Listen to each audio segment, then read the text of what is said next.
Chapter 1068, Can Never Escape the True Fragrance Law. Upon hearing the words, Yang furrowed her brows slightly. Godfather, it's not that I don't want to help, but with Yanyan's temperament, if I were to try to persuade her now, it would not only be ineffective but would likely add fuel to the fire and make things worse. Yang understood Wu Yanyan too well. If she went to persuade Wu Yanyan now, Wu Yanyan would definitely become defiant. In Wu Yanyan's heart, she was a sinner, whatever she did was wrong. So it was not appropriate for her to appear in front of Wu Yanyan at this time. Wu Jinshu was silent for a moment.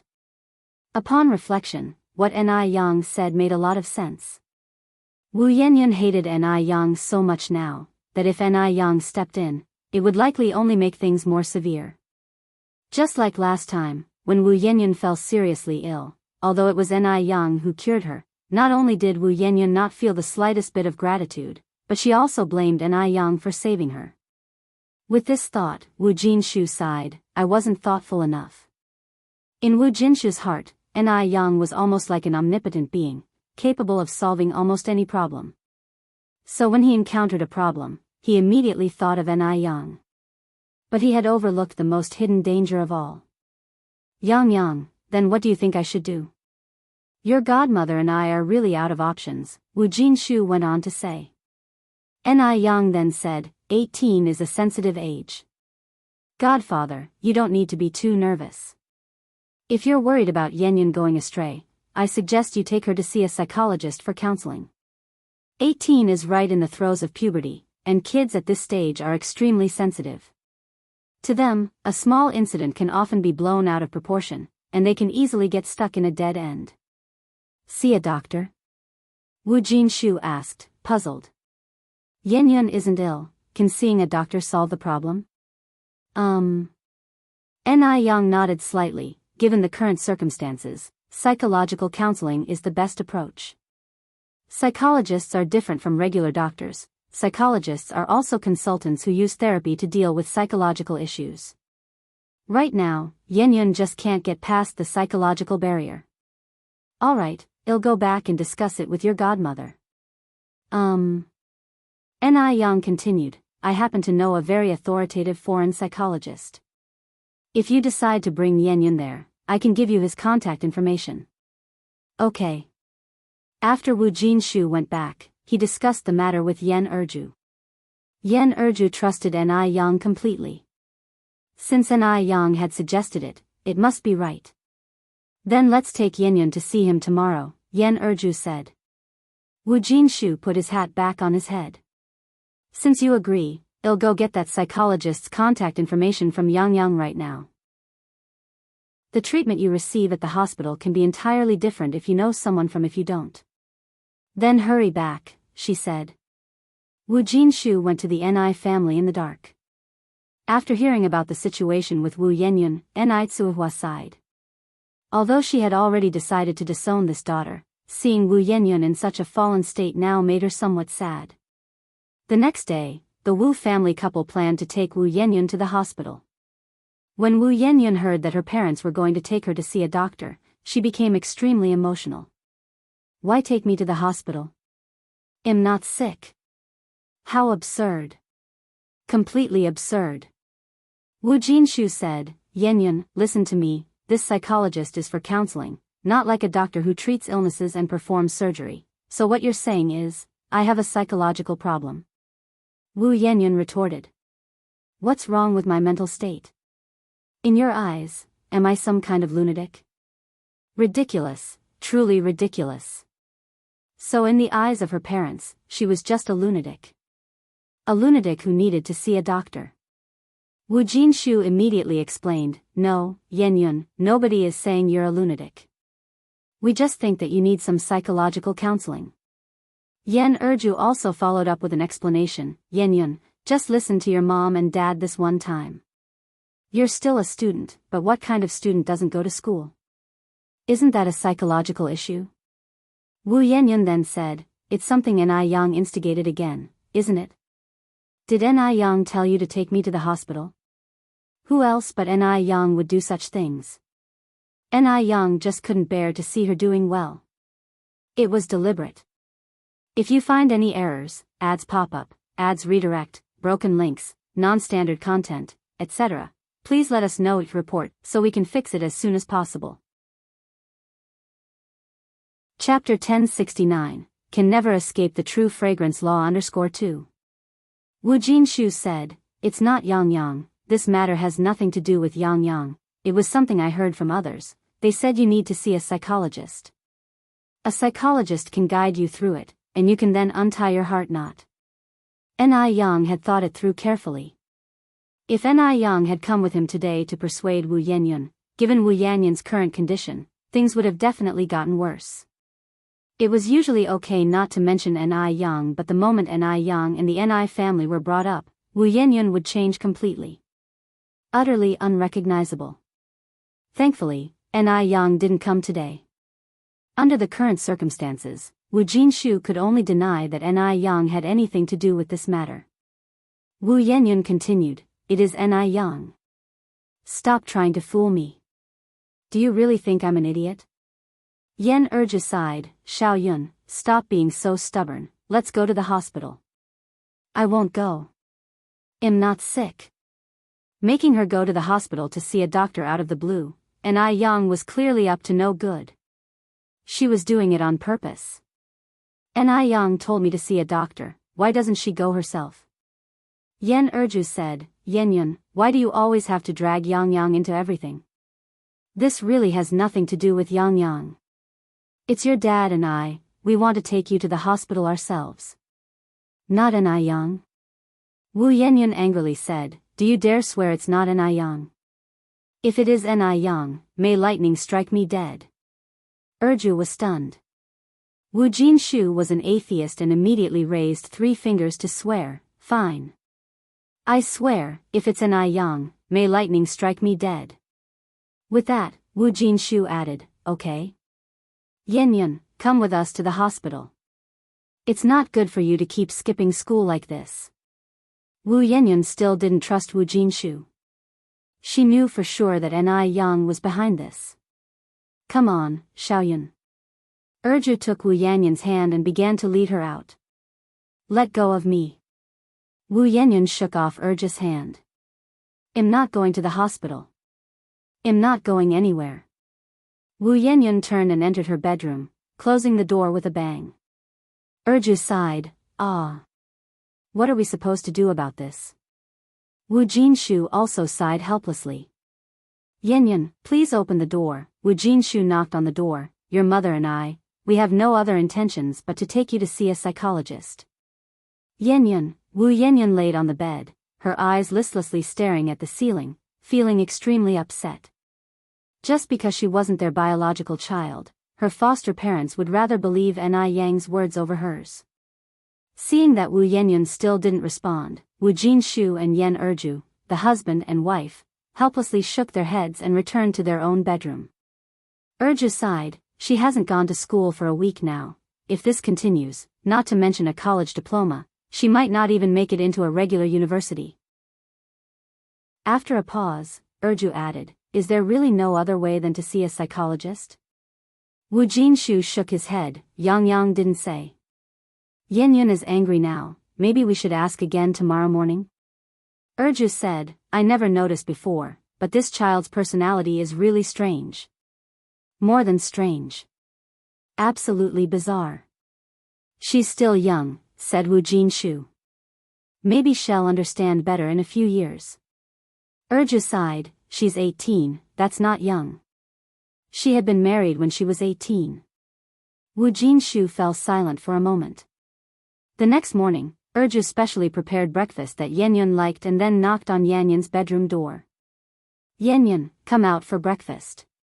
No response. Twice, still no response. Until the third, fourth time, still no response. Erju stood outside for over 10 minutes before Wu Yanyan finally opened the door. "Will you ever stop bothering me?" Erju was taken aback, then said, "Xiaoyun, freshen up, we can have breakfast now." Wu Yanyan said with an awful look, "I'm not hungry." "Not hungry? How can you not be hungry? You can't skip breakfast. Come and eat." "I said I'm not hungry, aren't you getting annoying? Wu Yanyan glared at Erju. Erju was taken aback. Wu Yanyan continued, from now on, I'm going on a hunger strike, until you stop interfering in who I hang out with. What did you say? Erju was startled. If you find any errors, ads pop up, ads redirect, broken links, non-standard content, etc., please let us know your report so we can fix it as soon as possible. Chapter 1070, Can Never Escape the True Fragrance Law _3. I'm going on a hunger strike. Wu Yanyan declared emphatically, I'm going to fight you to the very end. After she said that, Wu Yanyan slammed the bedroom door shut with a bang. This time, she wasn't just going to fight her parents to the end, she was going to fight Ni Yang to the end as well. She wasn't a puppet on strings, subject to Ni Yang's manipulation. Xiaoyun. Xiaoyun. Yan Erju anxiously pounded on Wu Yanyan's door. Going on a hunger strike was no joke. What if something serious happened? No, absolutely not. She couldn't let Wu Yanyan go on a hunger strike. But, no matter how hard Yan Erju pounded on the door, there was no response from inside. Since she had declared a hunger strike, she wasn't just talking the talk. With no movement inside, Yan Erju had no choice but to give up. She abandoned her duties at the company and rushed to the construction site to find Wu Jinshu. Hearing that Wu Yanyan had actually gone on a hunger strike, Wu Jinshu was also surprised. She really went on a hunger strike? Do you think I'm joking about something like this? Retorted Yan Erju. Wu Jinshu furrowed his brow, feeling a headache coming on. What do we do now? Yan Erju continued to ask. Wu Jinshu sighed and then said, She's throwing a hunger strike, isn't she? Well, let her go hungry. Yan Erju was stunned for a moment. Can that really work? This child is too stubborn, she must be corrected. If she wants to go on a hunger strike, let her. I refuse to believe that, when she's famished, she won't eat. Wu Jinshu was at his wit's end, having worried over Wu Yanyan a lot recently. Do we really do this? Yan Erju asked, uncertain. Yes, just do it. Wu Jinshu asserted firmly. I want to see just how stubborn she can be. Well, okay then. Wu Jinshu nodded, go back to the company quickly. The company can't run itself.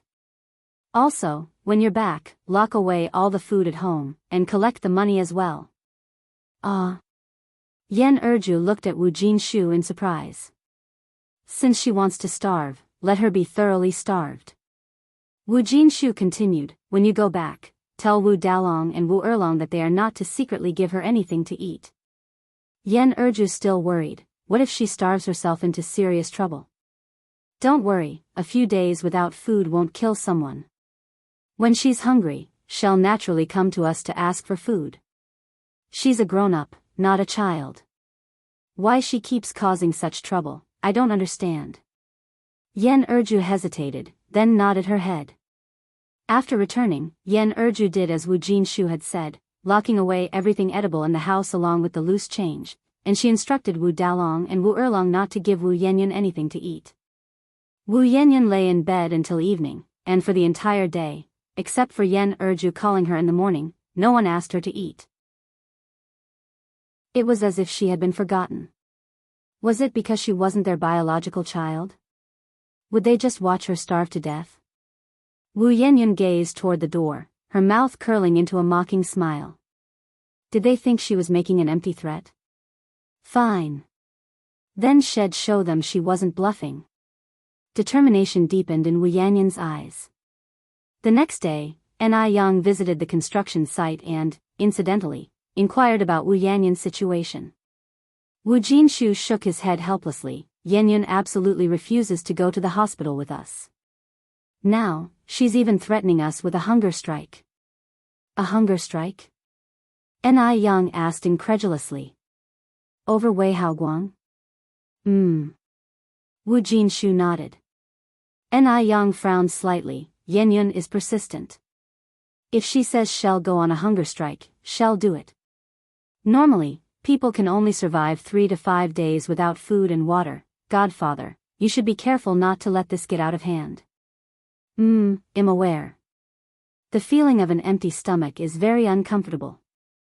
After a day and a half without food, Wu Yanyan felt weak all over, unable to muster any strength. Even her normally healthy, rosy lips had turned paper white and were flaking. She felt dizzy to death. She could barely lift a finger. Yet, in that day and a half, there was no sign of anyone at home. Could it be that they really intended to watch her starve to death? Yan Erju and Wu Jinshu were honest people. They didn't have that many schemes. The person behind this idea was undoubtedly Ni Yang. Ni Yang would be happy to see her starve sooner. In the living room, Yan Erju voiced her concerns. Xiaoyun has gone a day and night without food already. If this continues, can she hold out? If you find any errors, ads pop up, ads redirect, broken links, non-standard content, etc., please let us know each report so we can fix it as soon as possible. Chapter 1071, Can Never Escape the True Fragrance Law _4. Wu Jinshu was also somewhat apprehensive, but he wanted to change Wu Yanyan's stubborn nature. Wait a little longer. Yan Erju sighed. Wu Dalong and Wu Erlong were good kids. Seeing their sister so hungry, they quietly went around to the back of the house, knocking on Wu Yanyan's window. Big sister, big sister. It's us, we've brought you something to eat. Wu Yanyan opened her eyes, looked towards the window, then struggled to sit up from the bed, step by step, feeling groggy as she walked over to the window. It took her a lot of effort to open it. Big sister, these are meat buns we secretly took from the kitchen, you should eat them quickly. Wu Dalong took out 3 meat buns from his embrace, and Wu Erlong cautiously handed over a cup of warm water. Wu Yanyan weakly looked at them, her eyes filled with mockery. Did Ni Yang send you here? Is this also part of her plan? It must be Ni Yang. Ni Yang wants to see her make a fool of herself. Ni Yang wants her to give in. That was impossible, she would never give in to Ni Yang. She would never let Ni Yang succeed. It's not, it has nothing to do with sister Ni Yang. Wu Dalong shook his head. With all her strength, Wu Yanyan swept away the buns and the warm water. I don't need your sympathy, nor your pretense. Since you too acknowledge Ni Yang as your sister, then don't consider me your sister anymore. The buns fell to the ground, and the water in the cup was all spilled on Wu Dalong. Wu Dalong's eyes turned red, ready to cry. Wu Erlong quickly tiptoed, reaching out to cover Wu Dalong's mouth. Brother, don't cry, otherwise, Mom and Dad will hear. Wu Dalong pursed his lips, holding back tears. Wu Yanyan slowly closed the window, and it took her a lot of effort again to lie down on the bed. In the living room, seeing Wu Dalong's clothes all wet, Yan Erju asked in surprise, Dalong, what happened to you? Why are your clothes wet? Did you fight with other kids again? Boys are very naughty, and Wu Dalong was one of them. He often fought with his peers in the community. Compared to him, Wu Erlong was much more steady. No. Wu Dalong shook his head. Wu Erlong spoke up, brother didn't fight, he got it wet just now while washing his hands. Why weren't you more careful when washing hands? Quickly go back and change out of those wet clothes. Oh. Wu Dalong nodded and walked towards his room. By the 3rd day, Wu Jinshu couldn't sit still anymore. Erju, has Yanyan not eaten anything these past few days? Yan Erju nodded, she hasn't even left her room. Wu Jinshu's heart skipped a beat, and he hastily took off his safety helmet. Oh no. I hope nothing bad has happened. The two rushed to Wu Yanyan's door and started knocking. There was no response inside. Because Wu Yanyan had already fainted from hunger. What do we do now? It's not really going to be fatal, is it? Yan Erju was so anxious that she broke out in a sweat. It won't, don't scare yourself. Wu Jinshu tried to calm himself down. The door was locked from the inside, and if Wu Yanyan didn't open it, they couldn't open it from outside. Wu Jinshu knocked on the door. Yanyan, open the door quickly. Dad promises you.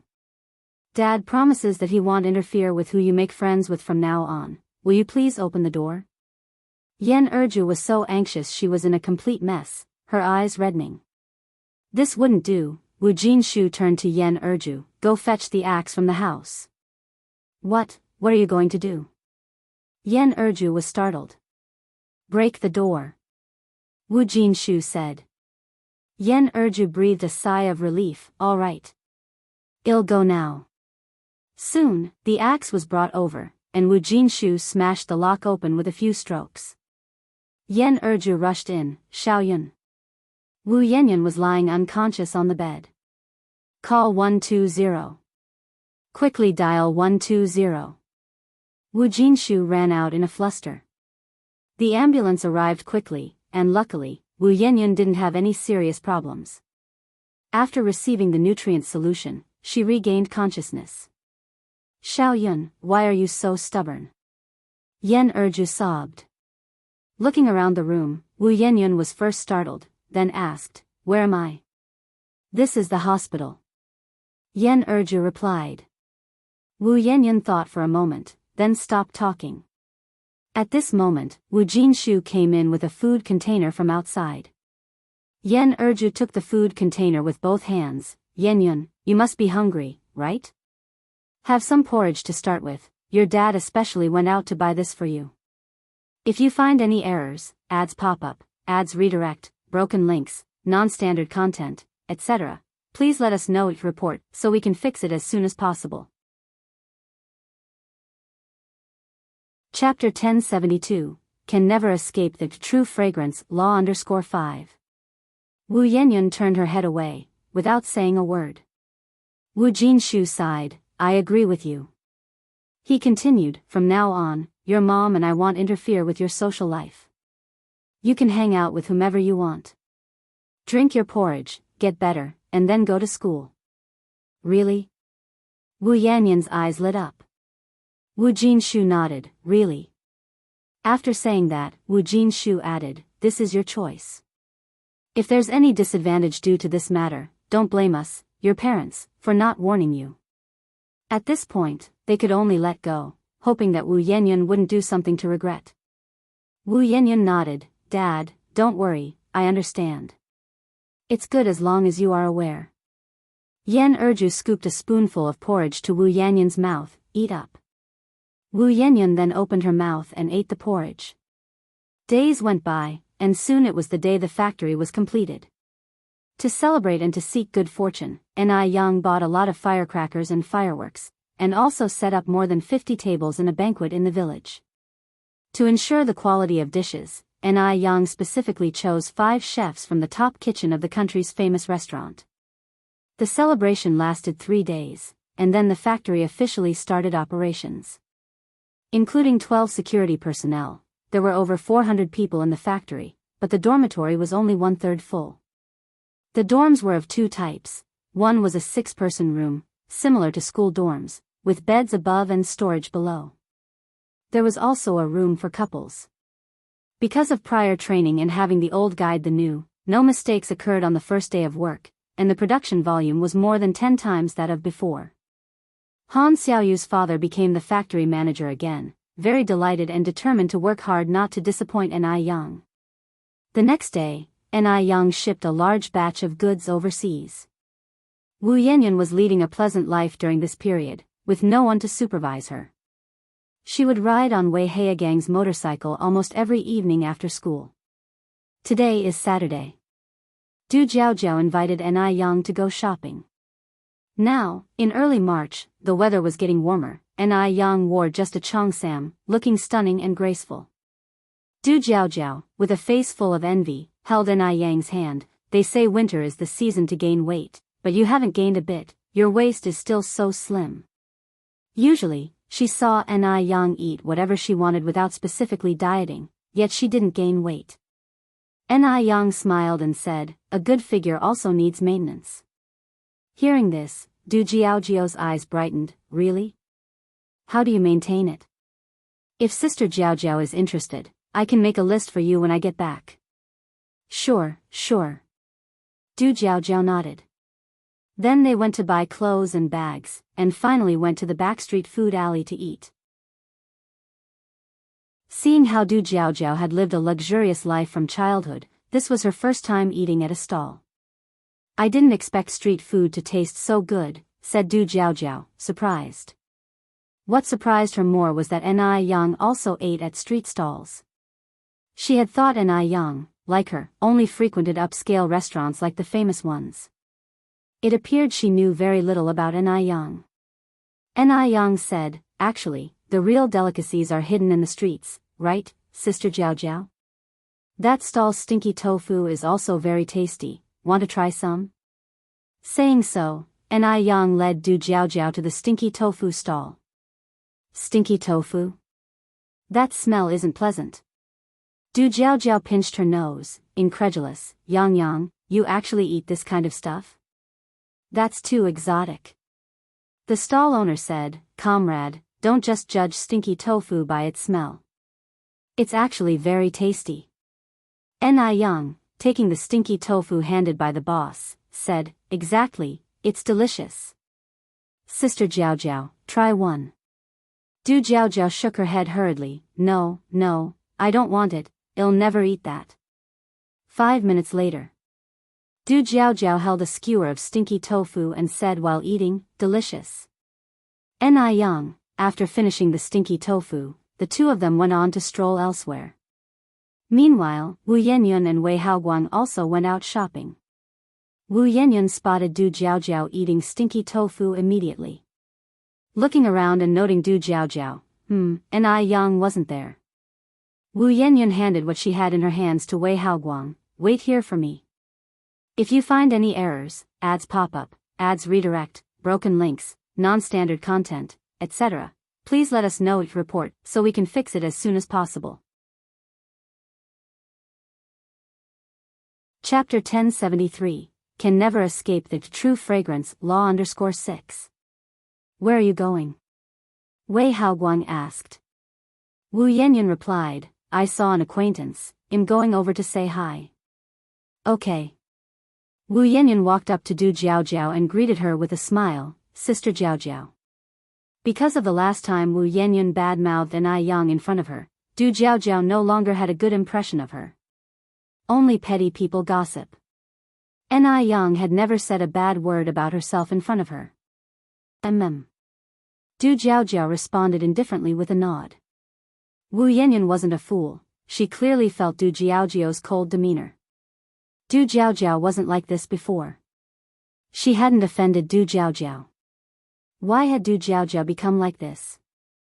It must be Ni Yang. What exactly had Ni Yang bad-mouthed about her to Du Jiaojiao? On what grounds did she tarnish her reputation to Du Jiaojiao? Sister Jiaojiao, is there some misunderstanding between us? Wu Yenyun continued to ask.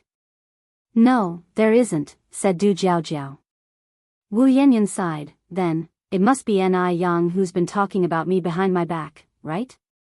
Du Jiaojiao shook her head, no, Yang isn't that kind of person who gossips behind people's backs, you're overthinking it. As she finished speaking, Du Jiaojiao added, the one who really gossips behind others' backs is you. Boom. It felt like a thunderbolt had struck Wu Yenyun's mind. She looked at Du Jiaojiao incredulously, her face turning pale. How could this be? Why did everyone take Ni Yang's side? Why?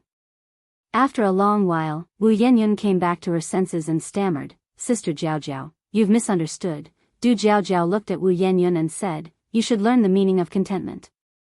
As an outsider, I think Yang has already been good enough to you. As an outsider, Du Jiaojiao didn't wish to see Wu Yenyun sink deeper. The original Wu Yenyun was a very naive young woman, the human heart is indeed too complex. But in the blink of an eye, Wu Yenyun had become what she was now.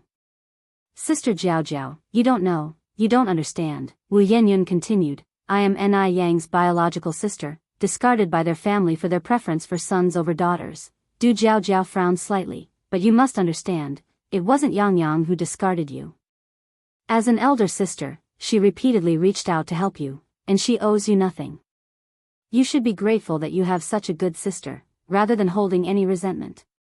It's Ni Yang who wronged me, Sister Jiaojiao, listen to me, it really isn't like what Ni Yang has told you. Just then, Wu Yenyun caught a glimpse of a familiar figure from the corner of her eye. It was Ni Yang. Ni Yang was walking in this direction. Could it be that Ni Yang had been here all along? Was she eavesdropping on her conversation with Du Jiaojiao? That's just too sneaky, eavesdropping around the corner.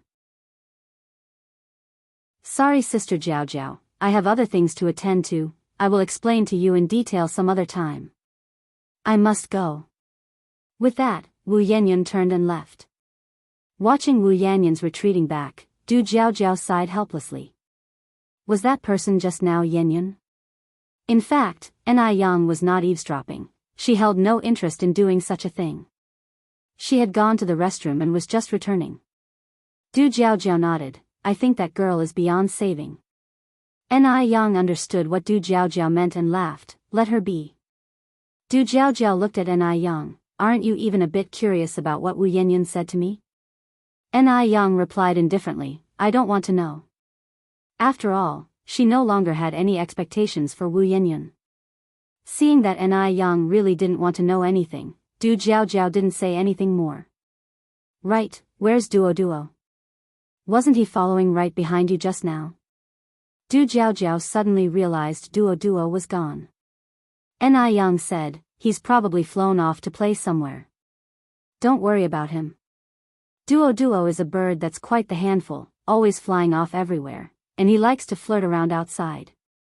Ni Yang has gotten used to it.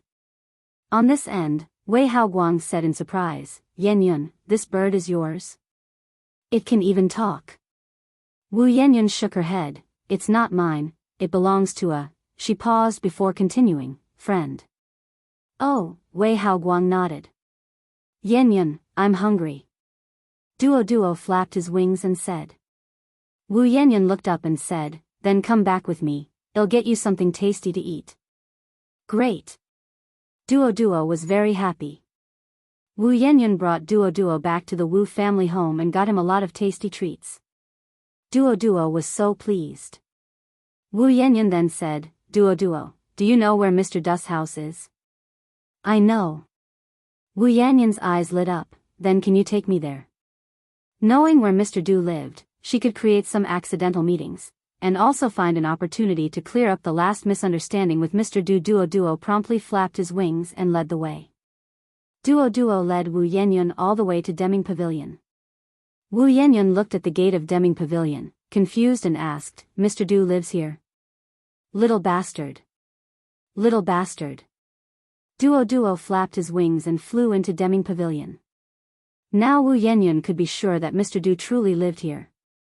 Because Duo had always called Mr. Du little bastard. Wu Yanyan didn't like this nickname at all. How dare a beast like him call Mr. Du a little bastard? The way Ni Yang attracted attention was truly low class. She already had a boyfriend, yet she still came to provoke Mr. Du. Wu Yanyan had watched outside Deming Pavilion for 3 days. On the 3rd day, she finally saw Mr. Du coming out of Deming Pavilion and she hastily pretended to bump into him by chance and struck up a conversation. But Mr. Du only said one word to her. A very heartless word. Scram. Wu Yanyan had mustered up her courage to approach Mr. Du, she never expected such a result. In that moment, Wu Yanyan felt her self-respect and pride were harshly trampled to the ground. Feeling depressed, Wu Yanyan went to drink with Wei Haoguang. On the way to drink with Wei Haoguang, they ran into Ni Yang who had just returned from picking up clients at the airport. Remembering what Wu Jinshu had said, Ni Yang drove her car to block Wei Haogang's motorcycle. Yanyan, it's very late now. Get in the car, they'll take you home, don't let your parents worry. Wu Yanyan directly shook off Ni Yang's hand, scram. What are you? I don't need some random Tom, Dick or Harry meddling in my business. Ni Yang slightly frowned and released Wu Yanyan's hand. Wei Haoguang immediately revved up the motorcycle and took Wu Yanyan away from there. Ni Yang drove her car to a phone booth by the roadside and made a call to Wu Jinshu. Wu Yanyan going out to drink with Wei Haoguang had become a normal thing, so Wu Jinshu didn't take it to heart. She's been going out to drink often recently, sometimes not coming home until midnight. Yang, don't bother about it, just let her be. The more you intervene, the more she'll resent you. After informing Wu Jinshu, Ni Yang had fulfilled her responsibility. All she needed to do was have a clear conscience. After hanging up the call, she stopped minding the matter. If she had insisted on dragging Wu Yanyan back home, Wu Yanyan wouldn't have been grateful, only more resentful towards her. Wei Haoguang had made plans to drink with 3 good brothers tonight. After a few rounds of drinks, one of the brothers put his arm around Wei Haogang's shoulder and said, "How about it, brother? Got that thing ready?" Wei Haoguang glanced sideways at Wu Yanyan, who was already drunk. "Don't worry, it's all prepared. If you find any errors, ads pop up, ads redirect, broken links, non-standard content, etc., please let us know each report so we can fix it as soon as possible." Chapter 1074, Yang Yang is angry. The lighting around was dim, but Wu Yanyan's face could be seen flushed red. She was drunk, but her consciousness was still clear. Leaning on the sofa, she stood up and walked towards the door, reached the corridor, and leaned over the trash can to vomit violently. Wei Haoguang came from behind and asked with concern, "Yanyan, are you all right?" Wu Yanyan waved her hand. "Seems like I drank too much, I need to go back." "Go back for what? It's still early." Wei Haoguang supported Wu Yanyan towards the inside. "We're having such a good time, let's drink a few more glasses." No, really can't drink anymore." Wu Yanyan kept refusing. "If I drink again, I'll be drunk." Wei Haoguang, without any argument, pulled Wu Yanyan back into the room and handed her a drink that looked very nice. "This is a foreign liquor, try it, it's not very strong, tastes good, and is very suitable for girls." Wu Yanyan pushed the cup back. "I really can't drink anymore." Seeing this, the 3 guys drinking nearby looked at each other with a look of difficulty in their eyes. If Wu Yanyan didn't drink, wouldn't it be a waste of all the preparations they made? "This really isn't strong, why don't you take a sip and try?" Wei Haoguang insisted again and again, and Wu Yanyan had no choice but to gulp down the drink in her cup. Upon seeing Wu Yanyan finally finishing the drink, a triumphant look flashed in Wei Haogang's eyes. After the liquor went down, Wu Yanyan's head started to hurt more and more, her vision began to blur, and she felt increasingly hot. It felt like there were bugs crawling on her skin, tickling, and the odd sensation grew more and more noticeable. The 3 men who were drinking at the side all surrounded Wu Yanyan, and at this moment, Wu Yanyan had lost consciousness, her whole person as if trapped in a dream. A profoundly dreadful dream. The next day, Wu Yanyan woke up with her whole body aching. The headache was so intense it felt like it could explode. Wu Yanyan vigorously patted her head, and after a long while, she became clear about her current situation. The ridiculous scenes from last night gradually flashed before her eyes. Wu Yanyan, terrified, widened her eyes, her pupils dilated, blood flowing backward. How could this happen? What to do? What should she do now? Ah! Wu Yanyan grasped her hair with both hands, crying helplessly. Awake? Just then, Wei Haoguang walked in from outside, a cigarette dangling from his mouth, looking at Wu Yanyan with a mocking face. "What, remembered everything? You bastard!"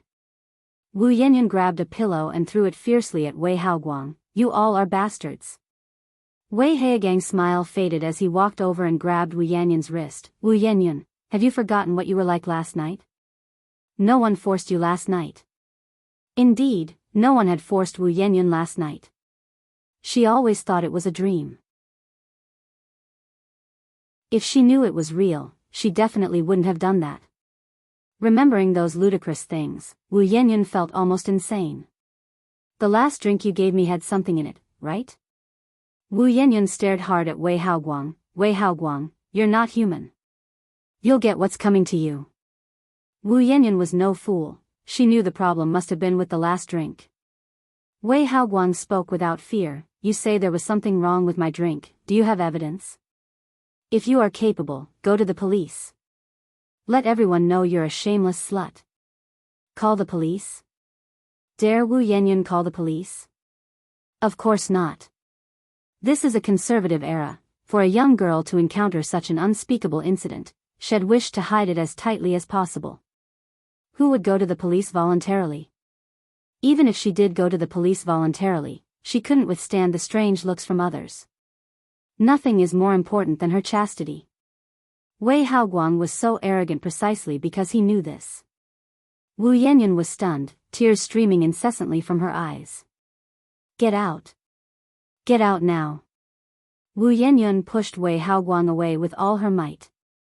Because of her vigorous movement, the blanket slid off, exposing her bare skin, and Wu Yanyan clutched the blanket tightly. Get out already. Wei Haoguang spoke scornfully, I've seen it all last night. What are you playing at being decent now? Pa, cheap whore. Get out.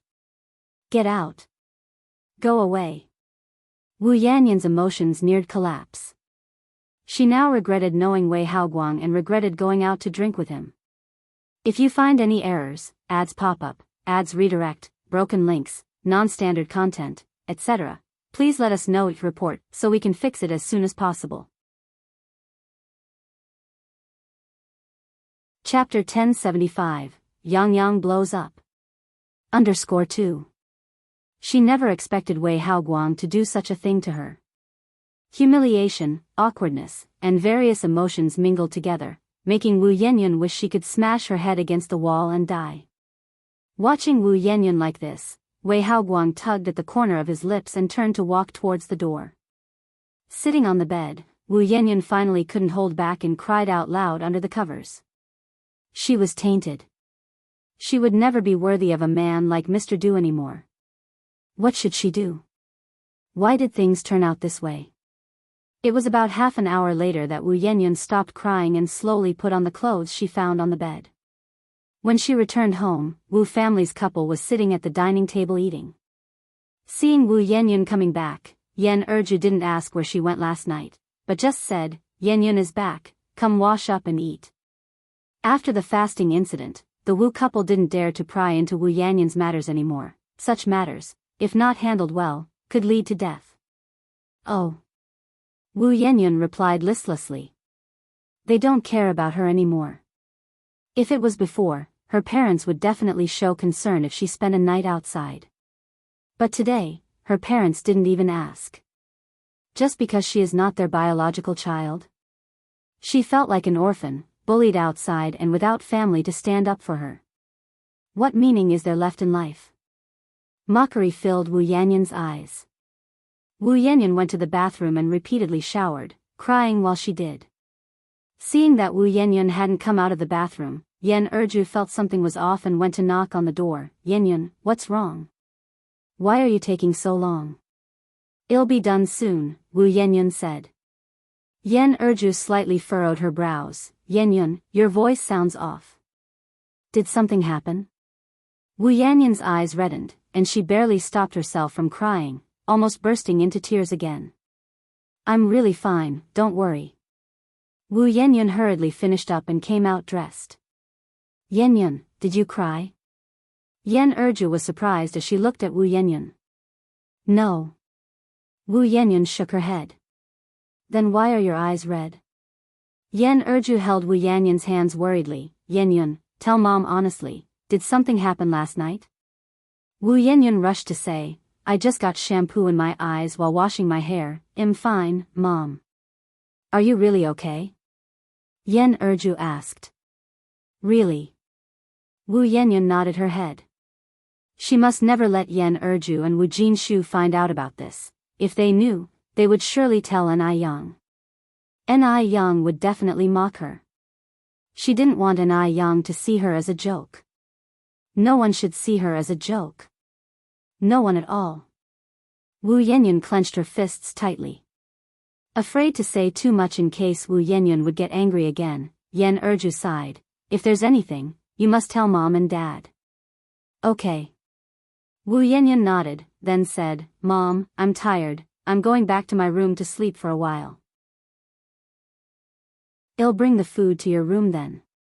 Okay. All day long, Wu Yanyan lay on the bed, staring blankly at the ceiling, looping the scene from last night in her mind, feeling like she was about to explode. The next day, Ni Yang had to make a trip to M Country, so she got up early. As it happened, Mo Chishan was also headed to M Country, so the two left together. After flying for over 8 hours, they finally reached country. Upon arriving, Ni Yang stayed in Imo Kishin's castle for 2 days before going to find Annie and Emily. Annie had opened 8 base of beauty physical stores in country, which were even more successful than those back home, extremely popular and often running out of stock. During the first and second day, Annie took Ni Yang around these 8 shops. Having heard that Ni Yang had expanded the factory, Annie was very excited. Does that mean limited products can be unlimited now? Ni Yang shook her head. Limited products will still be limited. It's only through limitation that the value of an item can be manifested, which in marketing is called the scarcity effect. In 1975, psychologists conducted an experiment by putting the same cookies in 2 boxes, one box with 10 cookies and the other with only 2, and then had 10 people taste the cookies from both boxes, resulting in everyone agreeing that the cookies in the box with only 2 tasted better. If you find any errors, ads pop up, ads redirect, broken links, non-standard content, etc., please let us know your report so we can fix it as soon as possible. Chapter 1076, Yang Yang blows up.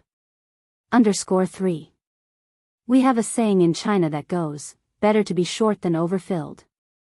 Annie nodded, looking at Ni Yang with even more admiration in her eyes. Every time she met Ni Yang always brought her different feelings. She was like an undeveloped treasure, always able to bring surprises. With that, Ni Yang continued, but we can increase the number of limited edition products. By the way, how many limited products do you have here each month? The same as in Beijing. Ni Yang hesitated, then asked, do you think if we add 200 units for each product, will they still be sold out within a day? Definitely. Annie replied without hesitation. Ni Yang nodded, then add 200 units each. They'll arrange for the products to be shipped over when I return. Annie hesitated, then said, the price of crystal ice skin is almost 30% more expensive here than in Beijing. Ni Yang, do you think we should reduce the prices a bit? Just take one of the limited edition sets, for instance. It costs 293 yuan in China, but here it costs 380 yuan. The price cannot be lowered. Ni Yang shook her head.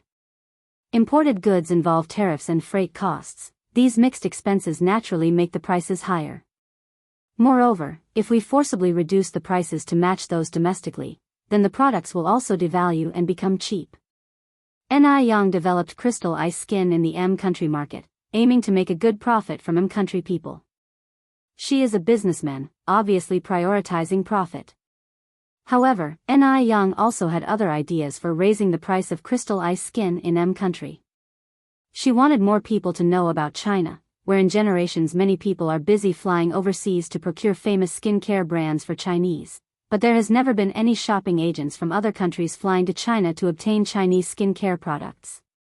What Ni Yang intended to do was to make the whole world recognize crystal ice skin, to offer the best price so that Chinese can use domestic skincare products and take pride in them.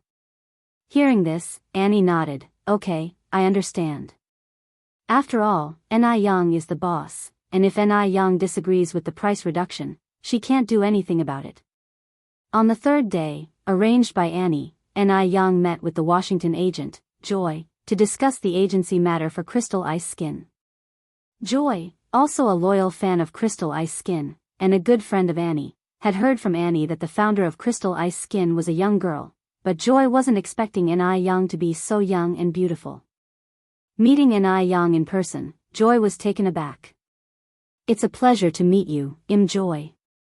Joy reached out her hand to Ni Yang. Ni Yang smiled and said, nice to meet you too, Ni Yang. Joy, a woman in her 30s, very beautiful, and a graduate of a prestigious university in country, was very suitable to be an agent, and Ni Yang successfully signed a contract with her.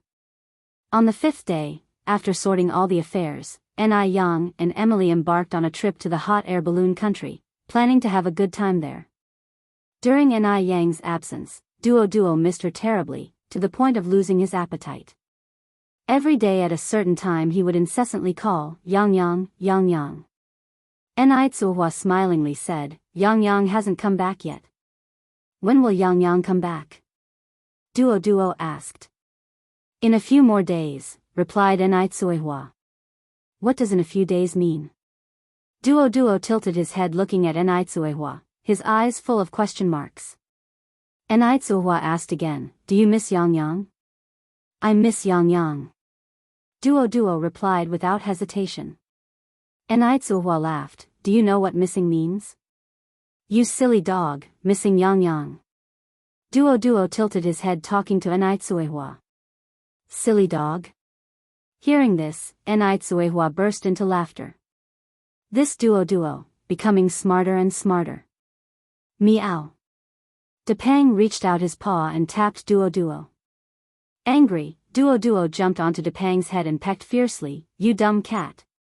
Don't know about missing Yang, the landlord's dumb son. Meow. Depang cried out in pain. Duo jumped to the ground, turning his back towards Depang. I'm not talking to you anymore. With Yang not at home, Duo was really bored, so he flew to Deming Pavilion. Little rascal. I'm here. If you find any errors, ads pop up, ads redirect, broken links, non-standard content, etc., please let us know each report so we can fix it as soon as possible. Chapter 1077, Yang blows up. _4. Duo landed on Grandpa Dust's shoulder with a smack while he was tapping a wooden fish in the Buddha hall. Grandpa Du opened his eyes. How come you're here? I miss Yang. Duo rubbed his small head against Grandpa Dust's chin. Yang, and I Yang? Grandpa Du asked. She left. Duo tilted his little head and thought for a while, ran off with her dog man. Dog man? What kind of term is that? Grandpa Du raised an eyebrow slightly. Then what are you? Duo said with immense pride. I'm Yang's dog son. Grandpa Du, who taught you these things? It was Yang. Duo continued, I really miss Yang. Perhaps because Yang hadn't been away from home for this long over the past year, Duo missed her terribly. It wished Yang would appear in front of it right away. What about her do you miss? Grandpa Du continued to ask. I just miss her. Grandpa Du stood up from the meditation cushion, twirling Buddha beads in his hand. Then if I leave someday, will you miss me? I will miss the little bastard. Duo replied without hesitation. Grandpa Du let out a light laugh, then continued, why would you miss me? Duo shifted its gaze to the brocade pouch tied to Grandpa Dust's waist, the tasty treats. Grandpa Du raised an eyebrow, you sure are honest. I'm hungry, Duo said. Grandpa Du pulled the brocade pouch from his waist and fed Duo some bird feed. In the Buddha hall, the sound of conversations between a man and a bird would be heard occasionally. Yang still hadn't returned the next day. So, these past few days, every morning and evening, Duo would perch on the branches at the entrance of the village, waiting for Yang. The villagers all recognized Duo, and seeing it stand there, some would tease it on purpose. Duo, what are you doing? I'm waiting for Yang to come home. Duo would answer. Under the tree where Duo perched, Depang would be there as well. Silly cat, I really miss Yang. In an instant, the sound of Depang snoring could be heard from beneath the tree. Duo, infuriated, cursed, you heartless fatso. Passers-by would all grin broadly, laughing. It had to be said, Duo brought a lot of joy to Jinghua village. On the Wu family side, Yan Yun had been listless for several days, and today, she was still lying in bed. Right then, there was a noise outside the window. Chatter. As if something was knocking on the window. Yan Yun. Was that Duo's voice? Yan Yun sat up in bed abruptly, like a carp flipping over, went to the window, and opened it. Duo. Yan Yun extended her right hand towards Duo. Good morning, Yan Yun. Duo landed on Yan Yun's hand. Good morning. I miss Yang, Duo continued. Why did Duo suddenly come to Yan Yun's place? It was because it thought Yenyun looked a bit like Ni Yang. So, it just came. Hearing this, Yanyun's expression changed, and she suddenly remembered that this beast was raised by Ni Yang. If it weren't for Ni Yang, she wouldn't have suffered this painful event. It was all because of Ni Yang. It was Ni Yang who spoke ill of her in front of Grandpa Du, causing him to misunderstand her and say hurtful things. If Grandpa Du hadn't spoken harsh words 10 days ago, she wouldn't have gone out to drink with Wei Haoguang in sorrow. If she hadn't gone to drink, she wouldn't have lost her innocence. It's all Ni Yang's fault. It's all because of her. Her life began to collapse ever since she met Ni Yang. Not just Ni Yang, she feared even this beast had spoken quite a few bad words about her. Perhaps, this beast was even set up by Ni Yang to come here. Duo landed on Yanyun's shoulder. Yenyun, I'm hungry, so hungry. You wait a moment, Yenyun said, I'll get you some food. Great. Upon hearing about food, Duo's tiny eyes lit up. Yenyun took out a handful of bird feed from the drawer and presented it before Duo. Just as Duo was pecking at the bird feed with its small head lowered, Yenyun suddenly reached out and grabbed Duo. Her grip was so strong it caused Duo great pain. Duo sensed something was wrong and immediately struggled. Yang. Help. Murder. Yang. Duo had been taken in by Ni Yang when its feathers hadn't fully grown, so subconsciously, Ni Yang was its protector. In times of danger, the first one Duo thought of was Ni Yang.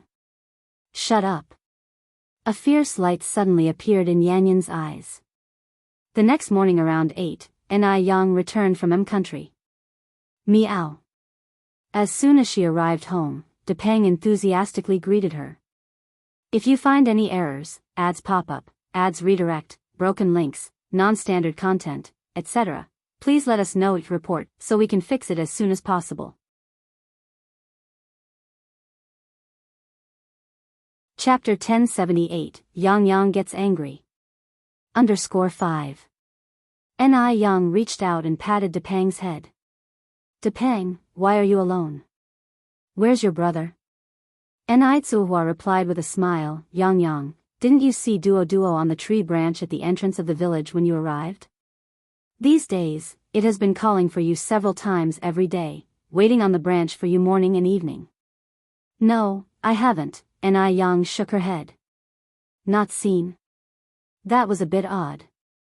Ni Tsuhua frowned slightly. Could it be that you didn't notice?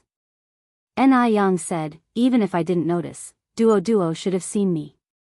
Now, Ni Tsuhua felt something was off. It seems I haven't seen Duo since last night, and with that, she called into the house. Mom, did you see Duo last night?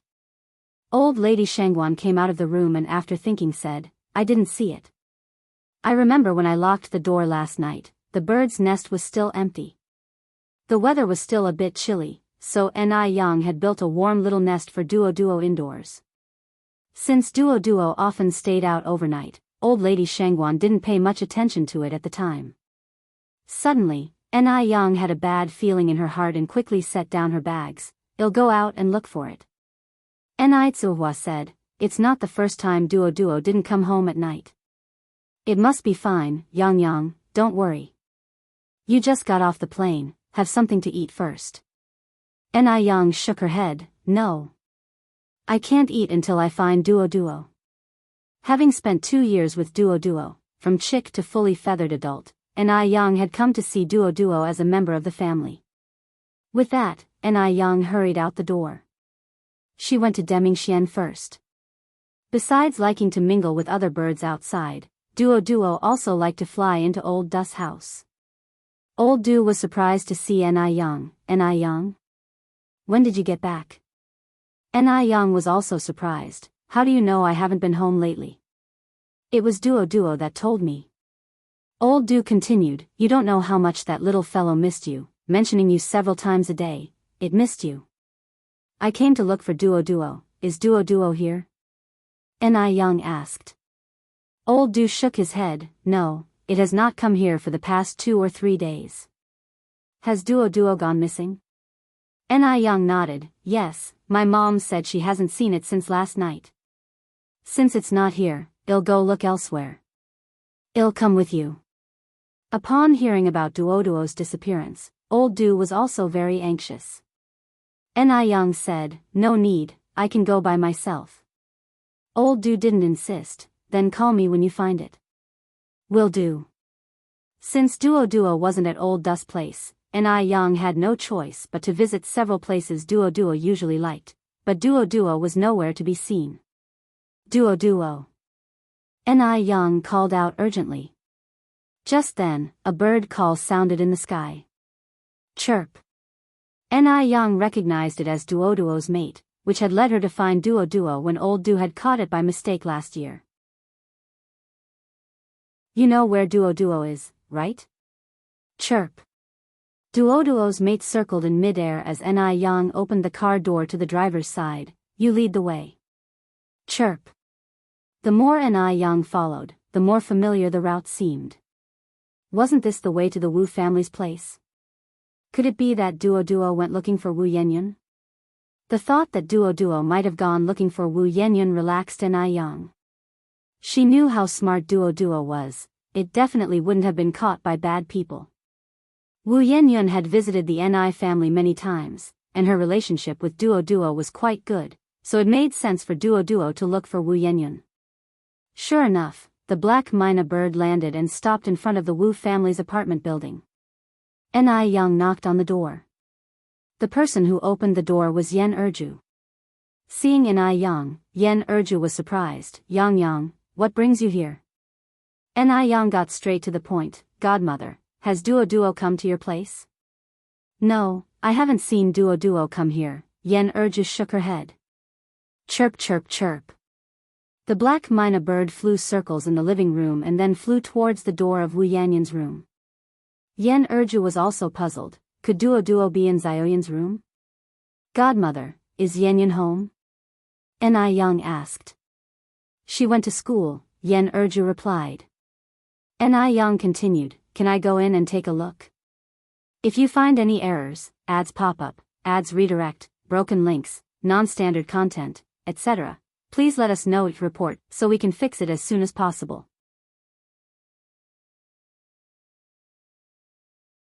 Chapter 1079 Yang blows up. _6. After all, this was Wu Yanyun's room. Before entering, permission from Yen Erju was definitely needed. Of course, you can. Yen Erju nodded. Upon hearing this, Ni Young immediately walked to the door and pushed open Wu Yanyun's bedroom. Wu Yanyun's room was tidy, but Duoduo was nowhere to be seen. Ni Young called out several times for Duoduo, but there was no response. Chirp chirp. Duoduo's friend was also very anxious. Could it be that Duoduo is not here? Ni Young frowned slightly, and at that moment, her ears perked up. She heard an extremely faint sound, like claws scratching the floor. This sound came from under the bed. Ni Young hurriedly laid down and looked under the bed. There were some books and empty shoe boxes under the bed. At first glance, there seemed to be nothing, but Ni Young was certain that there was something behind these items. Yen Erju couldn't hear these subtle sounds and looked at Ni Young with a puzzled face. Could Duoduo still be hiding under the bed? While Yen Erju was puzzled, Ni Young suddenly pulled out a square metal cage from under the bed. The cage was covered in bloodstains, and in its center lay a small black bird. This was Duoduo. Yen Erju went pale. What had happened? Duoduo? Yen Erju's voice trembled as Ni Young spoke. With trembling fingertips, Ni Young opened the cage. Duoduo's beak was tightly bound with thin wire, and its body, claws, and head were covered in scabbed wounds. Duoduo, tears dripped onto the back of her hand, and Ni Young didn't even know how she managed to untie the thin wire from Duoduo's beak. All she saw in her eyes was Duoduo's horribly misshapen beak. This silly bird, how much pain it must be in. Duoduo used to be so afraid of pain. Duoduo, I'm back, look at me. Didn't you say you missed me? Duoduo lay in Ni Yang's palm, and upon hearing her voice, strained to open its eyes. It's Yang Yang. Yang Yang is back. But it can't go back. Duo Duo opened its mouth, and from its dry throat, not a single sound could be made. Ni Yang grabbed a water cup from the table, dipped some water with a tissue, and brought it to Duo Duo's beak. Duo Duo, have some water first. Water. It was water. Locked under the bed for nearly 2 days, during the hungriest and thirstiest moments, how it wished Wu Yenyun would untie the wire from its beak and provide it with water, with food. Even if just a drop of water, a grain of birdseed, it could hold on until Yang Yang came back. Because it knew that Yang Yang would find it. Just like the time she found it at that little bastard's place. But it had waited a very long time, and Yang Yang had not come. Duo Duo didn't want to die, was fearful of death. There were still so many delicious things it hadn't tasted, so many fun things it hadn't done. If it died, what if someone bullied the silly cat at home? If it died, what would happen to Yang Yang? Later, it couldn't take it anymore and began frantically hitting the cage. But the cage was made of iron wire. It crashed into exhaustion, its head bleeding profusely, yet the cage remained unbroken. Duo Duo's vision grew increasingly blurry, as did Ni Yang's. Cool water soothed the dryness. Duo Duo mustered all its strength. Yang Yang. Its voice was no longer crisp, hoarse and murky beyond recognition. No one knew the agony it had been through these days. It was unimaginable. Duo Duo, stop talking, I'm taking you home now, I will cure you, let's go home. Yang Yang. Duo Duo looked at Ni Yang and eventually, its eyes slowly closed. In the palm of her hand, she could no longer feel its heartbeat. Ni Yang, trembling shoulders, watched Duo Duo as her low voice turned into almost a wail. It was the first time Yen Erju had seen Ni Yang like this. Ni Yang, so utterly distraught. For a moment, she did not know what to say. Duo Duo died in Wu Yanyan's room, and the perpetrator behind the scene was now evident. She couldn't understand why Wu Yenyun would do this, nor could she fathom why Wu Yenyun had become so cruel. For a moment, Yen Erju's eyes also reddened. Duo Duo, I'll take you home. Ni Yang carried Duo Duo in one hand and leveraged herself up from the ground using a chair with the other, but the action caused blood to rush to her temples and she nearly collapsed forward. Blood rushed to her heart. Yang Yang, are you alright? Yen Erju quickly reached out to support Ni Yang. I'm fine. Ni Yang waved her hand and staggered toward the door. Yen Erju could only watch Ni Yang's retreating figure. A mournful cry emanated from above. Ni Yang carefully placed Duo Duo in a cardboard box on the passenger seat, one hand on the steering wheel, the other repeatedly wiping tears that seemed endless. It was her fault. She shouldn't have stayed abroad for so long. If she had returned earlier, perhaps none of this would have happened. When Ni Tsuhua saw Ni Yang disheveled coming out of the car, she was utterly shocked. Knowing that Ni Yang is a strong person, having been in Beijing for 3 years without shedding a tear in her presence. A foreboding feeling suddenly seized Ni Tsuehua. Yang Yang, what happened to you? Did you find Duo Duo? Ni Yang opened the passenger's door. Duo Duo is dead.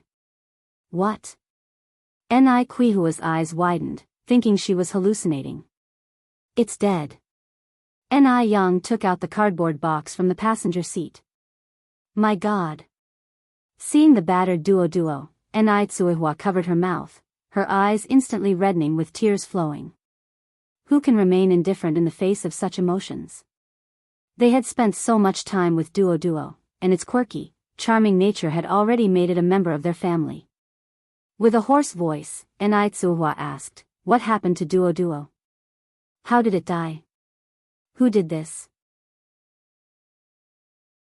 Upon hearing the commotion, Old Master Zhang, Grandma Zhang, and Grandma Shengguan also ran out and were startled to see Duo Duo in such a state, wiping their tears from heartache. Grandma Shengguan cried and asked, what in the world happened? Didn't Duo Duo just miss one night at home? How could this have happened to it? Who did this? It's so immoral. Truly despicable. Yang Yang, where did you find Duo Duo? Ni Yang handed the box with Duo Duo to Nitsuehua. Mom, I need to step out for a bit. Where are you going? To avenge Duo Duo. After dropping these words, Ni Yang got into the driver's seat. If you find any errors, ads pop up, ads redirect, broken links, non-standard content, etc., please let us know your report so we can fix it as soon as possible.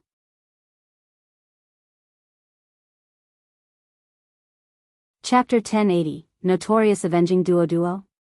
Ni Kuihua's brow twitched as she hurriedly walked to the car and knocked on the window. Yang Yang, do you know who killed Duo Duo? I do.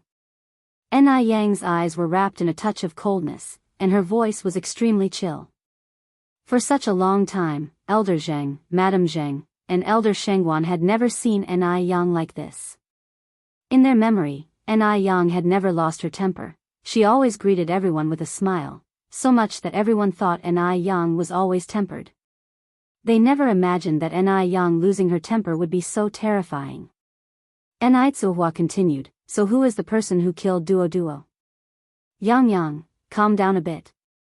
The situation has already been set, and acting like this won't solve the problem. People who normally don't show anger suddenly erupting, Nitsuehua feared she might do something impulsively that couldn't be undone. However, Nitsuehua could also understand her feelings. After all, Duo Duo was raised by her from the beginning, when even its feathers weren't fully grown, not to mention Ni Yang, even she herself couldn't bear it. Ni Yang's lips were tightly pursed, and without saying a word, she stomped on the accelerator. Dust flew, and the car vanished from everyone's view. Ah! Nitsuehua sighed. Do you think Yang Yang might do something foolish? Mrs. Zheng worriedly walked over to Nitsuehua. I don't know. Elder Shengguan came over and asked, Tingting, did Yang Yang tell you who killed Duo Duo? No. Nitsuehua shook her head. Ni Yang drove the car at high speed, finally stopping at a crossroad. Soon, a motorcycle carrying a passenger sped from not far away. Ni Yang narrowed her eyes slightly, turned the steering wheel, and floored the gas pedal. Whoosh! A dangerous drifting maneuver saw the car directly blocking the motorcycle, forcing it to a stop. On the flat road, there were 4 deep skid marks. Fuck! Who is it? Are you out of your mind? Wei Haoguang furiously took off his helmet. Get down! Ni Yang simply extended her hand to close the car door. Her face showed almost no expression and her voice was faint, yet Wei Haoguang shivered with cold. Was this person here to avenge Wu Yanyan? Although Ni Yang appeared merely in her teens, Wei Haoguang was very wary of her. She was different from Wu Yanyan, she had a frightening presence. Wei Haoguang quickly got off the bike with his companion, bowing and scraping. Do you have any orders? Ni Yang looked towards Wei Haogang's companion. Take off the helmet. Okay. Wei Haoguang nodded repeatedly and hurriedly removed the other's helmet. Beneath the helmet was a young girl with an immature face, not Wu Yanyan. Just from the figure, Ni Yang had thought this girl was Wu Yanyan. Ni Yang slightly furrowed her brows. Where is Wu Yanyan? Wei Haoguang scratched his head. Maybe she went to school. You can go. Hearing this, Wei Haoguang breathed a sigh of relief, quickly taking the girl and riding the motorcycle away. Not long after Wei Haoguang left, Ni Yang saw Wu Yanyan coming towards her with a backpack. Seeing Ni Yang, Wu Yanyan felt annoyed and tried to walk around her. What was Ni Yang doing here? To persuade her to let go of the past, to forgive the Ni family, to forgive Nitsuehua?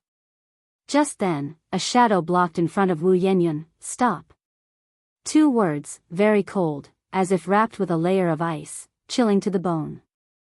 Wu Yanyan looked up and saw that face as if veiled with snow, clear and distinct. Oddly, Wu Yanyan suddenly felt panic. She tried to suppress the fear in her heart, swallowed her saliva, and asked, What do you want? Ni Yang's lips parted slightly. Did you lock up Duo Duo? Wu Yanyan, looking unafraid, retorted, I locked it up. So what? Do you know that Duo Duo is dead? Ni Yang's clenched fists trembled slightly. Did you do it on purpose? So what if I did it on purpose?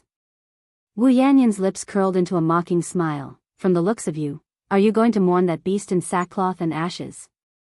To think An Yang had such a hypocritical face, if unknowing people saw her, they might think her own mother had died. Just a bird, and she actually cried over it. Such an act. Is it necessary? Really disgusting. An Yang slightly furrowed her brows and raised her hand. If you find any errors, ads pop up, ads redirect, broken links, non-standard content, etc., please let us know it report so we can fix it as soon as possible.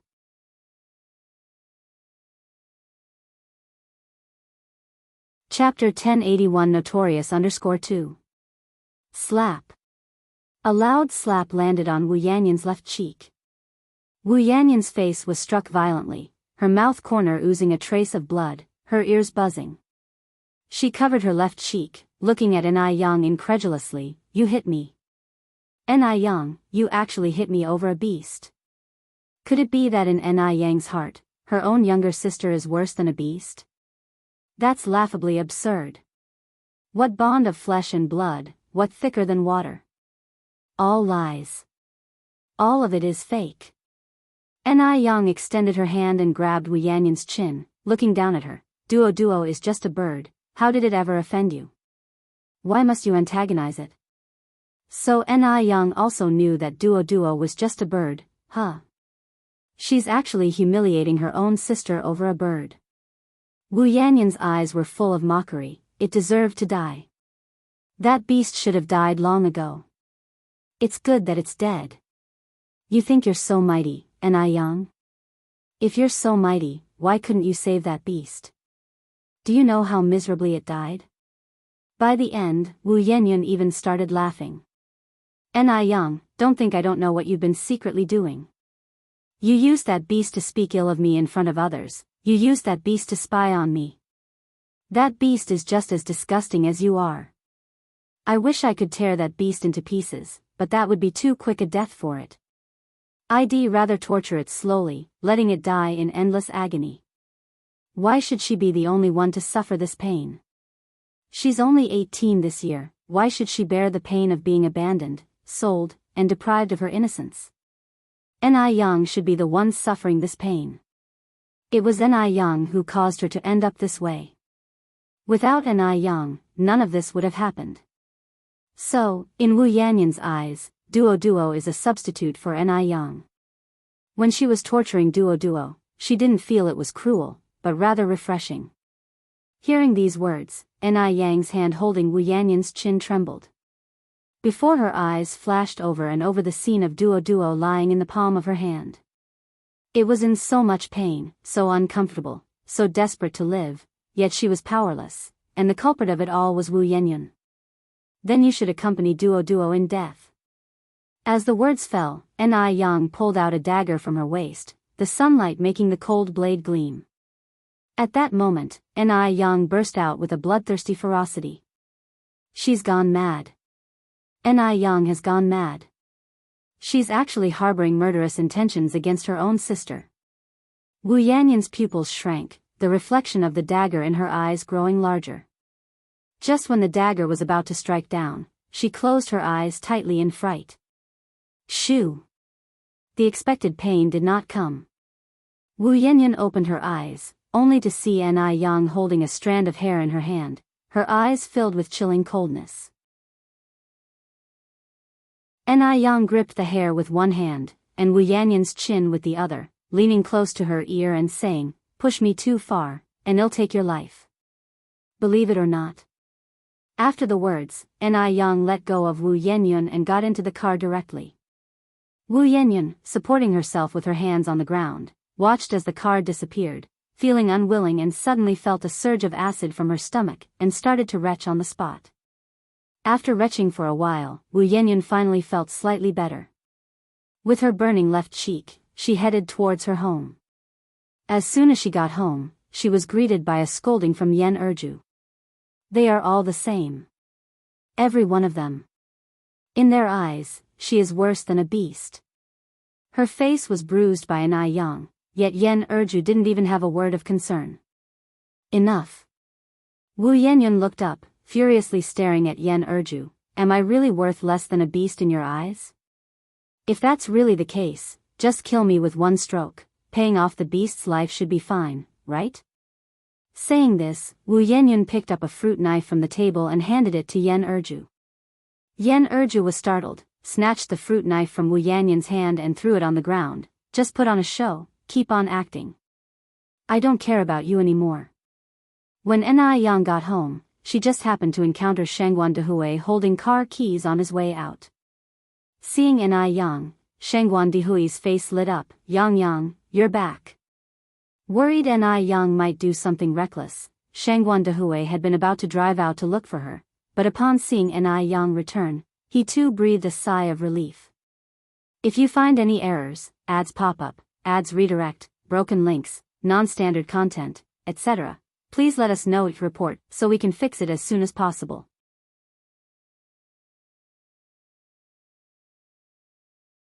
Chapter 1082 Notorious_3. Dad. Shangguan Dehui continued, come in, your mom and the others are very worried about you. I'm fine.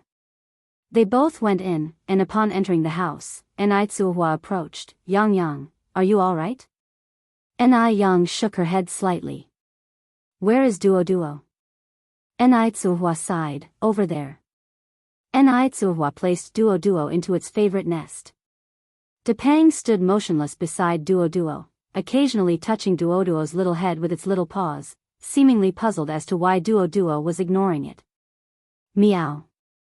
Meow. Depang rubbed its fluffy head against Duo's body, but Duo still did not respond. Meow. Depang got angry, and imitating Duo's usual behavior, turned around and presented its bottom to Duo. Seeing this, Enai Yang's heart, which had finally calmed down, began to ache again. Enai Yang took a deep breath, walked over to Duo's side, and placed the strand of hair into Duo's nest. Whose hair is this? Enai Tsuhua asked. It's Wu Yanyun's, Enai Yang replied. Enai Tsuhua gasped, what? She had never dreamed that Wu Yenyun could be Duo's killer. Yang, are you saying that Yenyun is the one who killed Duo? Granny Jing approached. Enai Yang nodded. Granny Jing frowned slightly. Why would she do such a thing? I don't know either, Enai Yang added, maybe it's because she's psychologically twisted. Meanwhile, the expressions of Grandfather Zheng, Granny Shangguan, and Shangguan Dehui also looked somewhat distressed. Just then, the quiet living room was suddenly interrupted by the ring of a telephone. The nanny walked over to answer the phone. Yang, it's for you. Coming. Enai Yang answered the phone, her voice sounding no different from usual. Hello. The caller was Grandpa Du, who was concerned about Duo and had called to inquire about the situation. Duo is dead. Upon hearing this, the person on the other end of the phone was silent for a long while. Are you serious? Yes. I'll come over right away. After saying this, Grandpa Du hung up the phone. Enai Yang stood in front of the phone, still struggling to accept the fact that Duo was gone. On the day she and Mo Chishan left for M Country, Duo had seen them off, and she had promised Duo that she would bring back imported bird feed. Duo had also asked her to come back early. Why didn't she come back earlier? If she had come back earlier, Duo wouldn't have ended up like this. Enai Yang's legs weakened, and she sat on the sofa, crying quietly. Yang, Enai Quihua's eyes reddened, and just as she was about to step forward to comfort her, Shangguan Dehui patted her on the shoulder. Don't go, let her cry. It's better for her to have a good cry than to keep it all inside. Crying when sad, smiling when happy, that is a genuine person. After quite some time, Enai Yang calmed down, washed her face with cold water in the restroom, and began to tidy up Duo's favorite toys and the bird feed she had specially brought back from abroad. Halfway through packing, Enai Yang suddenly thought of something. Grandpa. I'm here, Grandfather Jing responded immediately, walking up to Enai Yang. Enai Yang then said, Grandpa, could you please help me order a wooden box? One that can fit all these things. You don't realize how much stuff is in the house until you start tidying up. There were indeed so many of Duoduo's belongings. Grandfather Zheng nodded. All right, I'll do it right away. Just then, little Ni Yun, holding her teddy bear, came down from upstairs. As she walked and rubbed her eyes, she said, Sister is back. Was Duo found? Yes, Duo was found, Ni Yang nodded. Where is Duo then? Little Ni Yun asked. I haven't seen it. Little Ni Yun had not seen Duo for 2 days and missed it very much. In fact, many of Duoduo's words were taught to it by little Ni Yun, such as, silly cat, the landlord's silly son, ah. So Duo has been hiding here and being lazy. Duo. I'm coming. I see you. Little Ni Yun walked toward Duo. Duo. Little Ni Yun reached out and poked Duo, but Duo remained still. Little Ni Yun looked up at Ni Tsuhua. Mom, why isn't Duo moving? Little Ni Yun was only 4 years old and did not yet understand the meaning of life and death. Ni Tsuhua did not speak, unable to bear telling little Ni Yun the truth. Little Ni Yun then turned to Shengguan Dehui. Dad, why isn't Duo moving?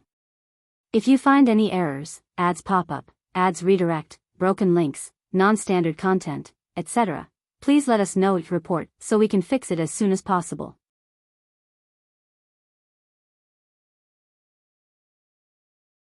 Chapter 1083 Notorious _4 Shengguan Dehui squatted down and looked at little Ni Yun, saying, Duo is too tired, it has fallen asleep.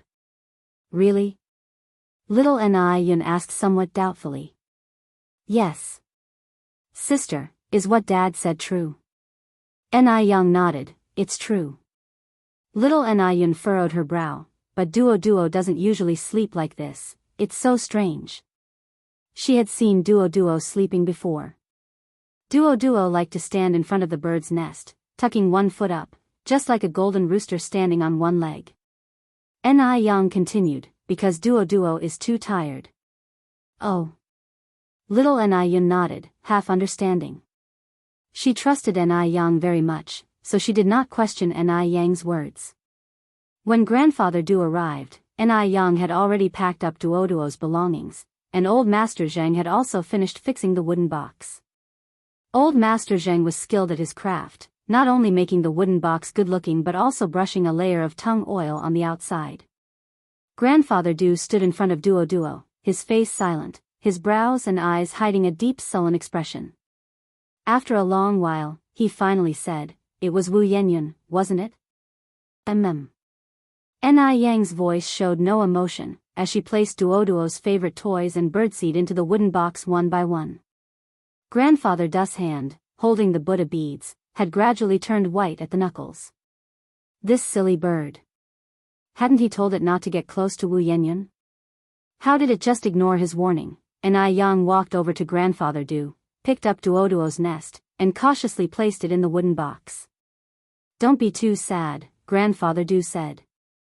Ni Yang's expression was serene. I'm not sad. Grandfather Du sighed. I also blame myself for this. Actually, the last time on the street, I felt something off about the way Wu Yenyun looked at Duo, but I didn't expect that she would actually harm a bird. She absolutely hates me, Ni Yang continued. If I weren't Duo's owner, Duo wouldn't have died. Blame no one else but me. If I had come back a day earlier, Duo wouldn't have died. Don't think like that. Ni Yang's lips curled into a faint smile. It's okay. With that, Ni Yang closed the lid of the wooden box. Wait a moment. Grandfather Du reached out his hand to stop the lid. What's wrong? Ni Yang looked up slightly. In the wooden box, one side held Duo's food and toys, while the other held the bird nest and Duo, and Grandfather Du placed the Buddha beads next to Duo. What are you doing? Ni Yang asked, surprised. Grandfather Du explained, this Buddha beads have been consecrated. I hope they can bless Duo to reincarnate as a human in its next life, into a good family. But, this is too precious. Judging from its appearance, Grandfather Du had been carrying these Buddha beads for at least 5 years, and the material was top-grade Xiaoya sandalwood. Grandfather Du smiled. It's just a worldly possession. In my view, all the money in the world couldn't buy another duo. I thank you on behalf of duo. You're welcome, Grandfather Du continued. Duo was also my friend. From the scorching summer to the cold winter, Duo had been with him for such a long time. Calling it a friend was not an overstatement. Ni Yang continued, I want to bury Duo on the back mountain, will you come? Yes, Grandfather Du nodded. Armed with a hoe, Grandfather Du followed Ni Yang to the back mountain. The two were silent along the way. Ni Yang dug a large pit, placed the wooden box inside, and was about to cover it with soil when a strange noise suddenly came from the sky. Then, a shadow covered them. Ni Yang looked up and saw the sky filled with dense myna birds. Chirp! Chirp! Chirp! A series of mournful cries arose from the sky. Ni Yang looked up at these myna birds and shouted, Thank you. Grandfather Du's expression was also somewhat shocked. He had never seen so many myna birds gathered together. It was quite a sight. This scene lasted for about 3 minutes, and then the birds flew away. After covering the soil, Ni Yang also collected some stones to surround the grave, and planted a small sapling next to it. That day was like a dream. After leaving Jinghua village, Grandfather Du seemed like a changed person, carrying the stormy aura making others dare not look straight at him. The servants at Deming Pavilion were on tenterhooks, afraid that they might inadvertently anger Grandfather Du. Grandfather Du called Wang Ziki, check on Wu Yanyan's recent situation. Ziki was stunned. Grandfather Du continued, check on Wu Yanyan's recent situation, have someone watch her 24 hours a day. If you find any errors, ads pop up, ads redirect, broken links, non-standard content, etc., please let us know each report so we can fix it as soon as possible.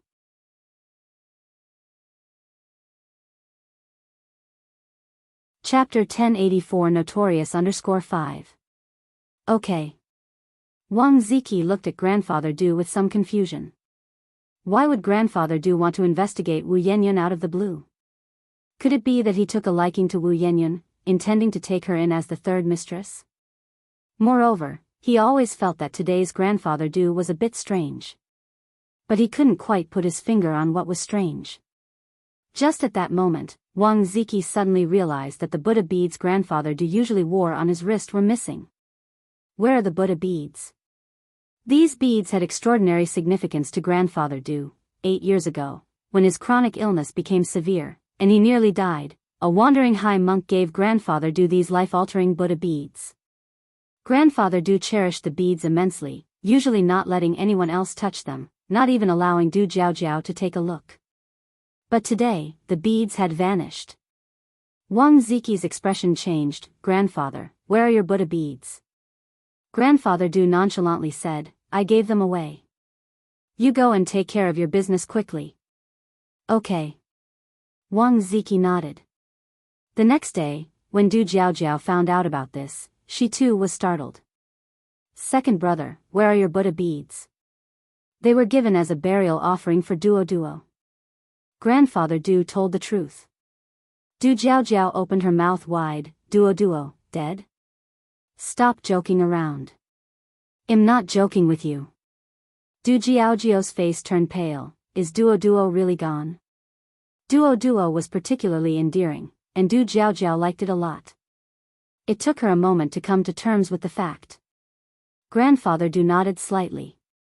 How did it die? Because of Wu Yanyan. Du Jiao incredulously said, you mean Yang Yang's sister? Yes. Oh my gosh. Du Jiao exclaimed, why would she do such a thing? Jealousy makes one ugly. Du Jiao sighed incessantly, that's too scary. Too scary. After Duo was gone, Depang, carrying Duo's other nest, waited at the door every day for its return. Meow meow meow. Depang sounded pitiful and anxious. Why hasn't Duo come back? Could it be that it found Depang too foolish?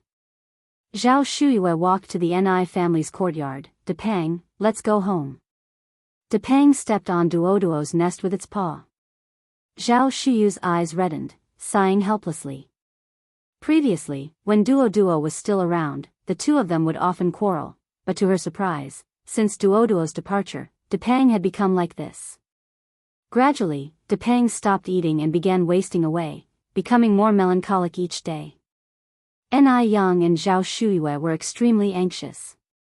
Suddenly one day, Depang disappeared. Ni Yang and Zhao Shuyue searched for a long time but couldn't find Depang. After Depang left, Zhao Shuyue no longer had the heart to keep another cat, for she knew Depang would return one day. Deming Xian. Wang Ziki was reporting Wu Yanyan's recent situation to Grandfather Du. Grandfather Du, based on Dr. Liu's speculation, and according to our investigation, Wu Yanyan is likely pregnant. Wang Ziki had originally thought Grandfather Du took a liking to Wu Yanyan, but now it seems that was not the case.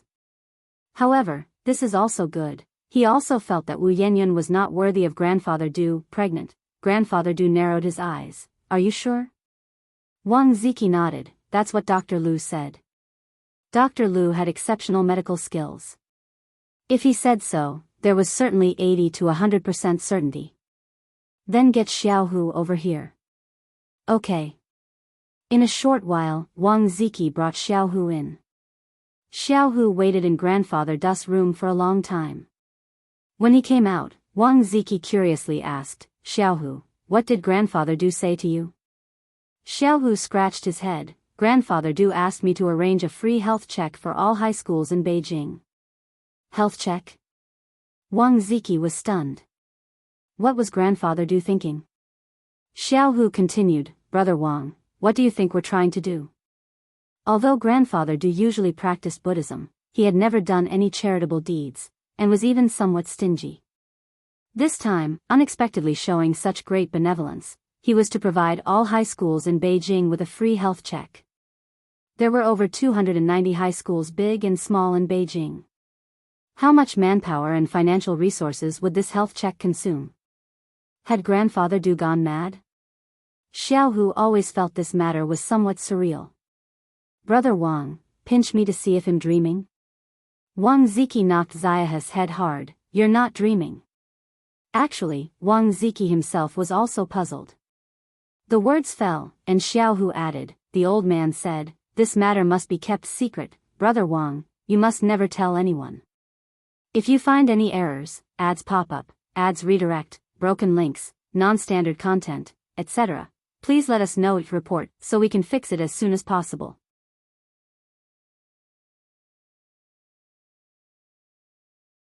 Chapter 1085 Notorious_6. Rest assured, Wang Ziki nodded. Isn't this just doing a good deed? Why keep it a secret? The next day, Xiaohu started preparing for the matter. The implementation began the third day. Wu Yanyan's high school received the news of the medical examination, so the teacher decided to free up the afternoon classes and took everyone for a checkup. Wu Yanyan didn't pay much attention to this, but faintly felt that the doctor's gaze at her was a bit strange.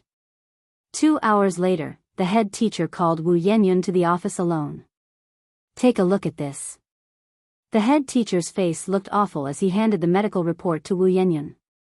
Wu Yanyan frowned slightly. Teacher, did the checkup reveal that I have a serious illness?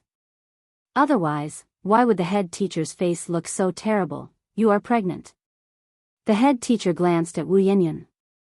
Actually, at first, the head teacher liked Wu Yanyan very much because she was smart, sensible, and had very good academic results, often coming first, but gradually, Wu Yanyan changed. Her grades slipped, she was distracted in class, and she often skipped school. Recently, she finally restrained herself a bit and her grades started to improve, but now she has caused such a scandal. A high school student, not studying hard and hanging out with miscreants all day, what does that look like?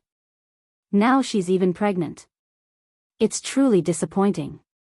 Upon hearing this, Wu Yanyan's face turned pale in an instant. She looked at the head teacher in disbelief. What are you saying?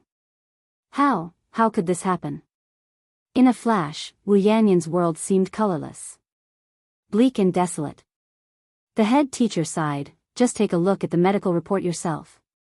Before calling Wu Yanyan over, the head teacher had already contacted the Wu family parents, and they were now on their way. The call was answered by Yen Erju. Upon hearing the head teacher's words, her first reaction was that it was impossible.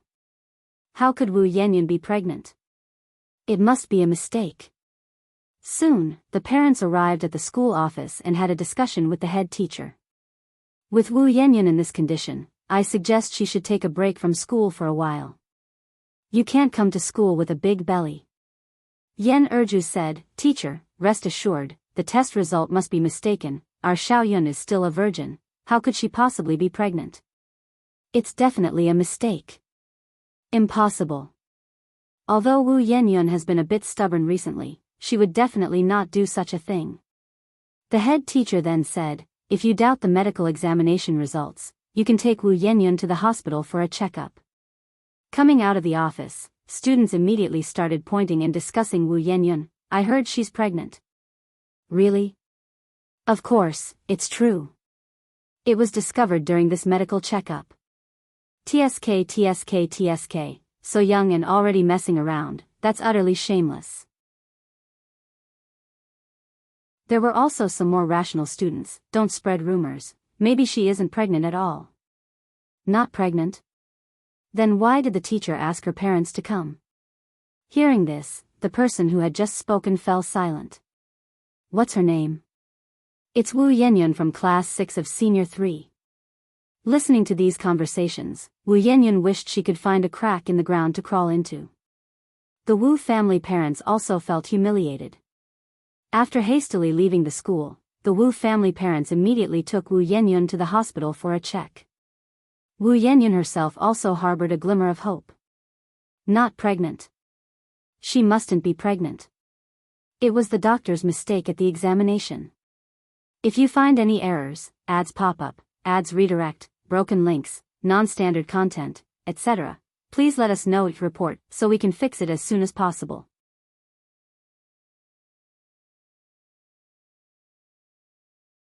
Chapter 1086. Reap what you sow. With Yen Erju accompanying her, Wu Yanyan went for various medical examinations. After the examinations, the family of 3 sat in the waiting room awaiting the results. Approximately an hour later, it was finally Wu Yanyan's turn. It was a female doctor, around 40 years old. Yen Erju grabbed the doctor's hands, unable to hide her urgency. Doctor. Doctor. My daughter isn't pregnant, right? Hope also flickered in Wu Yanyan's eyes. She couldn't be pregnant. She definitely couldn't be pregnant. The female doctor adjusted her glasses, holding Wu Yanyan's results, and looked up at Yen Erju. According to the examination results, your daughter is already 4 weeks pregnant. Boom! The doctor's words exploded like a thunderclap directly over the heads of the family of 3. She was really pregnant. How could she be pregnant? Smack! Unable to contain his anger, Wu Jinshu slapped Wu Yanyan across the face. He was furious. He was absolutely furious. He had never imagined that Wu Yanyan would do something like this. She was actually pregnant. How could he face anyone in the future? Yen Erju covered her mouth, crying out. How foolish. This child was too foolish. Wu Yanyan, not caring about the pain on her face, bit her lip hard, feeling both shame and embarrassment, wishing she could just disappear from this world. It's a mistake, doctor, you must have made a mistake. Wu Yanyan grabbed the doctor's hand, crying out, please tell me it's not true. I'm not pregnant. Not. The female doctor glanced again at Wu Yanyan's medical record. No wonder the parents were so angry. For a moment, the doctor looked at Wu Yanyan with a strange expression in her eyes. The doctor continued, do you want to keep the baby? If so, I can prescribe some medicine for maintaining the pregnancy. Wu Yanyan couldn't hear anything anymore. All she could think about was that she was pregnant. She was pregnant. She was actually pregnant. Wu Jinshu said, we can't keep this child. Yen Erju hurriedly added, yes, yes, yes. We can't keep this child. For the sake of Wu Yanyan's future, this child couldn't be kept.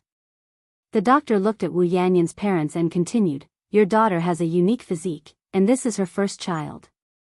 If you choose abortion, she may never be able to conceive again. Upon hearing this, Wu Yanyan's parents were stunned. What should they do? Should Wu Yanyan give birth to the child? What will happen to Wu Yanyan's future if she gives birth? And if they go with abortion, Wu Yanyan might never be able to become a mother again. For a while, Wu Yanyan's parents found themselves in a dilemma, unsure of what to decide. The doctor continued, you parents should go home and discuss it thoroughly. If you decide to proceed with an abortion, it's best to do it within the first 3 months. After 3 months, it will be tough for the adults. Wu Yanyan didn't know how she had managed to leave the hospital. On the way, Wu Jinshu and Yan Erju were silent. She knew that this was the calm before the storm. Upon returning home, Wu Jinshu's emotions completely erupted. Tell me, which bastard got you pregnant? Was it that bastard on the motorcycle last time? Wu Yanyan, with tears all over her face, shook her head. I don't know, you don't know? You've done such a shameful thing, and you don't know? Wu Jinshu continued, crying. What's the use of crying now? How many times have your mom and I told you to stay away from those bad youths? What did you say back then? You're reaping what you sowed. Retribution. What sin did our Wu family commit to raise such a disgraceful child? This was probably the most severe Wu Jinshu had ever scolded Wu Yanyan. Because it was too shameful. The news of Wu Yanyan's pregnancy had already spread on their way to the hospital. It wouldn't take many days before everyone would know. It might even make the news. The more Wu Jinshu thought about it, the angrier he became. Listening to all this, Wu Yanyan recalled the time she had fasted, the time when her parents had earnestly advised her, but she just wouldn't listen. She regretted it so deeply. She truly regretted it. If only she had listened to her parents' advice earlier and completely cut off contact with Wei Haoguang. If she had severed ties with Wei Haoguang back then, none of this would have happened today. But in this world, there is no medicine for regret. No medicine for regret. Why was she so foolish then? If you find any errors, ads pop up, ads redirect, broken links, non-standard content, etc., please let us know each report so we can fix it as soon as possible.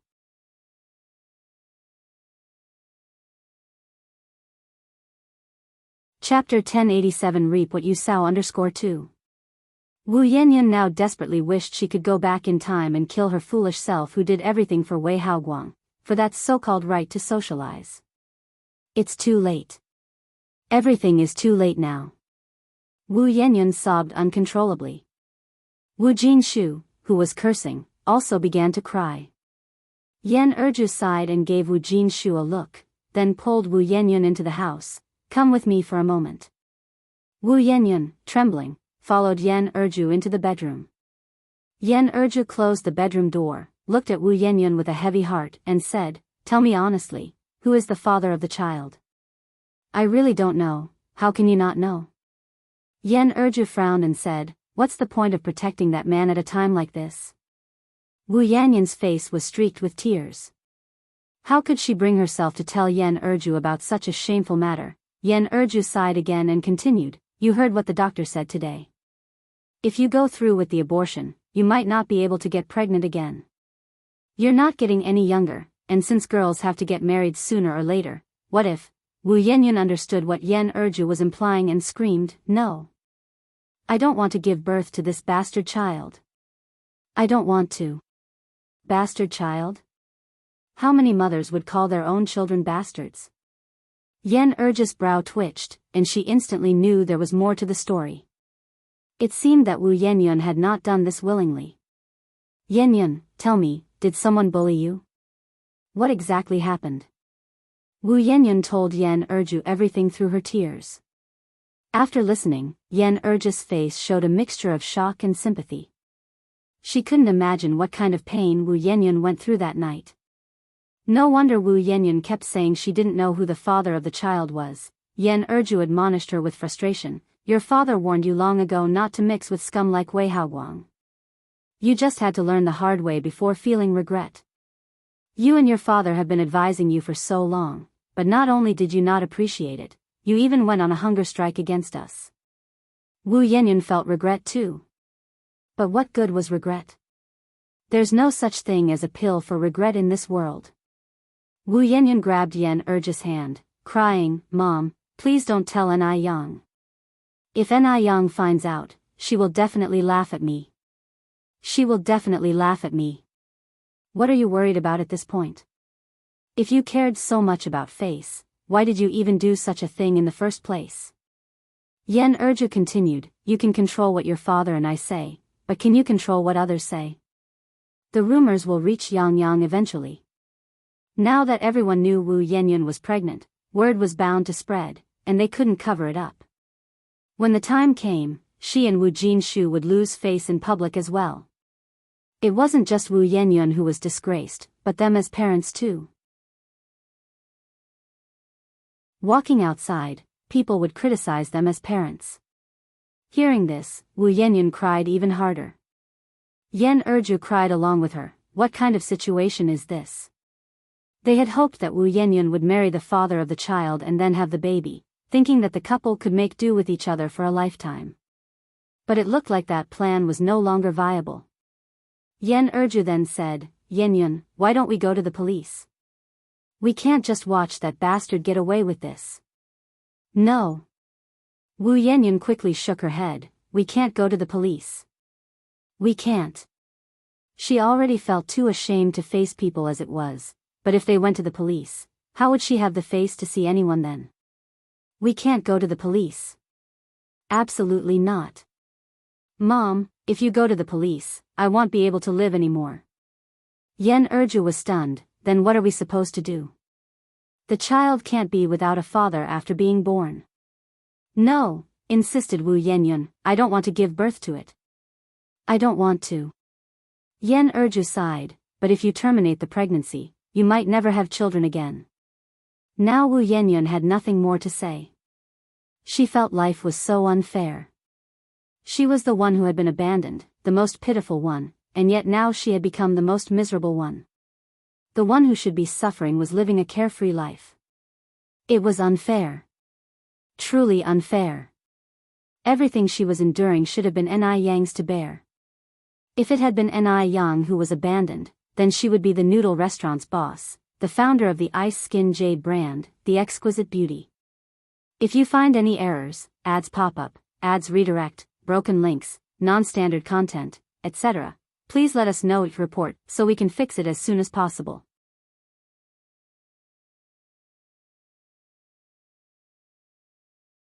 Chapter 1088 Reap What You Sow _3.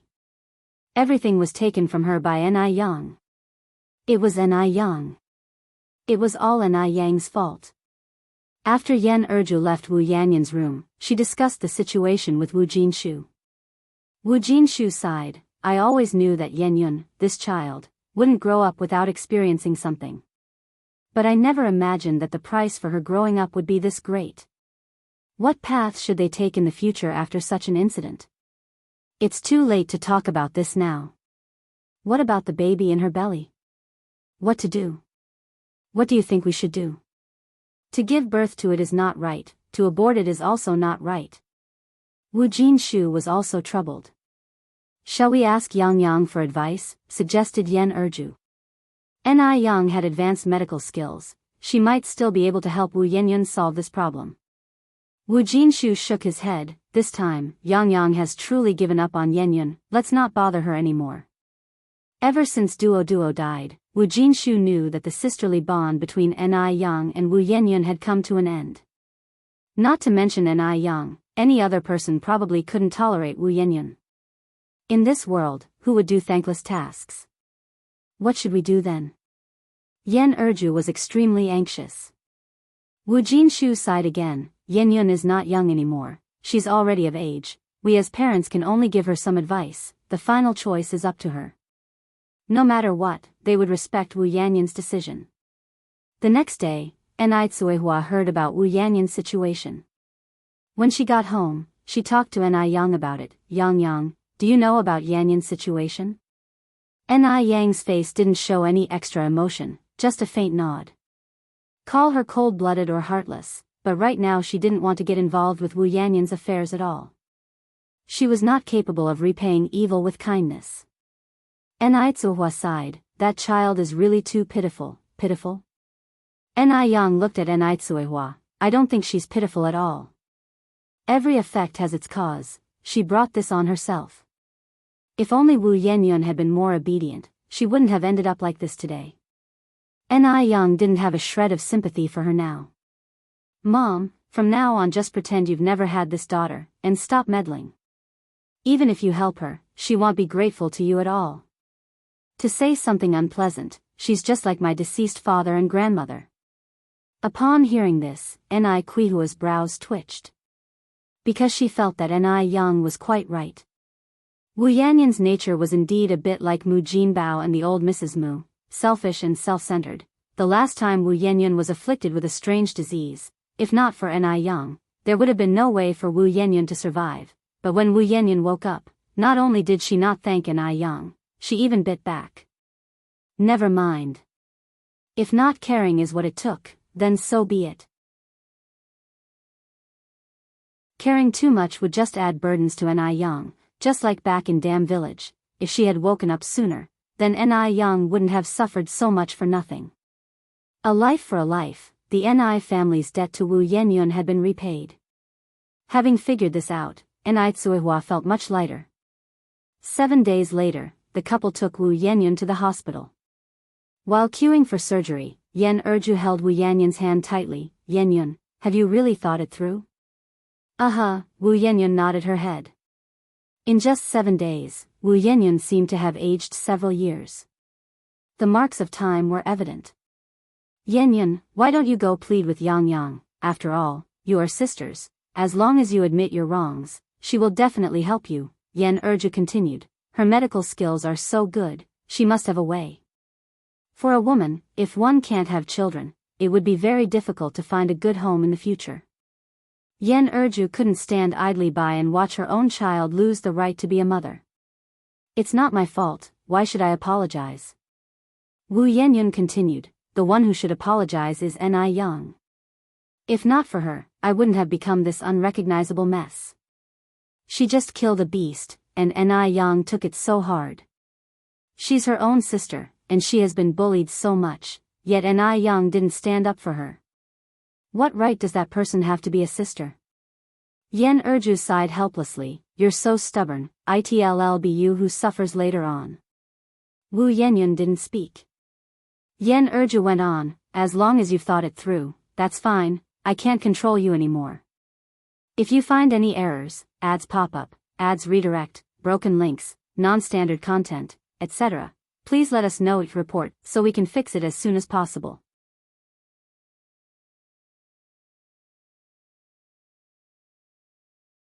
Chapter 1089 Reap What You Sow _4. Wu Jinshu patted Yan Erju's hand and signaled her to stop talking. Just then, the nurse called Wu Yanyan's name. Wu Yanyan stood up and walked toward the operating room. Xiaoyun. Yan Erju stood up worriedly, afraid that Wu Yanyan would regret it later. Wu Yanyan turned back to look at Yan Erju. Mom, don't worry, I won't regret it. Having said that, she walked into the operating room. Clack. The door to the operating room closed, and the surgical lights came on. About an hour later, Wu Yanyan was pushed out. Family of Wu Yanyan, please come over here. Hearing the nurse's voice, Wu's parents hurried over. Nurse comrade, how is my daughter? The surgery went very smoothly, the nurse continued. However, the patient has a rather unique constitution. We'll need to keep her in the hospital for observation for 2 days. Please go and complete the hospital admission procedures first. Alright, I'll go now. Wu Jinshu said, then turned to Erju. Erju, you keep an eye on Yanyan. Yan Erju nodded. 2 days went by quickly, and the doctor's diagnosis came in. Wu Yanyan would be infertile for life. Seeing this result, Wu's parents were very heartbroken. Wu Yanyan's face was even more ashen. What made Wu Yanyan feel worse was that during these days of her incident, neither Ni Tsuihua nor Ni Yang, nor the old Master Zheng or old Madame Zheng, none of them came to visit. In their hearts, do they still consider her as part of the family? Is it because of Duoduo's incident that they are acting this way? Duoduo is just an animal. Wu Yanyan thought too much and was depressed every day. It wasn't long before she became so thin that she was unrecognizable. It was once again the season when peach blossoms bloomed, and the 2 peach trees in the Ni family's backyard were filled with gorgeous flowers. A gentle breeze caressed the air, bringing the fragrance of the blossoms throughout the courtyard. Ni Yang gazed at the peach trees, her lips tightly pressed, somewhat lost in thought. As if through these peach blossoms, she could see the scenes of last year's Duo and Depang, a bird and a cat, fighting atop and beneath the trees. This sight and sensation conjured a poem in her mind. Last year, this day at this gate, the human face and peach blossoms reflected each other's red. Where the human face has gone unknown, peach blossoms still smile with Chun Fong. At the same time, in a small mountain village next to the neighboring city of Beijing. Inside a low and dilapidated tile-roofed house, on a bed missing a leg, lay a frail girl. Her complexion was pale, her lips firmly closed, showing no signs of life. Meow. A large yellow tabby cat hopped onto the bed, patting her face with its paw. Seeing no reaction from the girl, the tabby cat patted her face again. Just then, voices suddenly came from the doorway. A plump and a thin woman walked in from outside. The tall and thin woman said, "Your sister-in-law, it's been 2 months now, and your younger sister-in-law surely won't make it. Qiang's father next door is willing to pay 50 yuan to take her in. I think you should act quickly. Once this opportunity passes, you won't find another. If she really dies at home, not only will you miss out on the money, but you will also have to pay for the funeral expenses out of pocket." This tall and thin woman was the village's well-known matchmaker. She arranged all the happy events in the village. Hearing this, the plump woman hesitated and said, "But I can't bear to part with our Yu." The tall and thin woman secretly sneered in her heart, "With how things are, you're still talking about can't bear to?" She never treated Zhao Yu nicely when things were fine. Not to mention nicely, she almost treated Zhao Yu like an animal. Now putting on this act here? It's sickening. Sister-in-law, didn't the doctor say? Your younger sister-in-law is now just a living dead person without sensations. Alive or dead, it's all the same to her. At this point, the tall and thin woman became a bit impatient. Just give me a straight answer, do you agree or not? If you don't agree, they'll look for someone else. Hearing this, the plump woman became anxious and quickly said, "I agree. I agree." That was 50 yuan. The plump woman could never have dreamed that such a useless person could bring in so much money. The tall and thin woman smiled satisfactorily, "That's right. I'll go notify Qiang's father right away." Just then, the person who had been lying quietly on the bed suddenly sat up, looking around confusedly. "Ah. It hurts. Where is this?" "Meow." The tabby cat lying beside her cried out. "Stupid cat." Zhao Yu looked at the tabby cat in surprise. If you find any errors, ads pop up, ads redirect, broken links, non-standard content, etc., please let us know each report so we can fix it as soon as possible.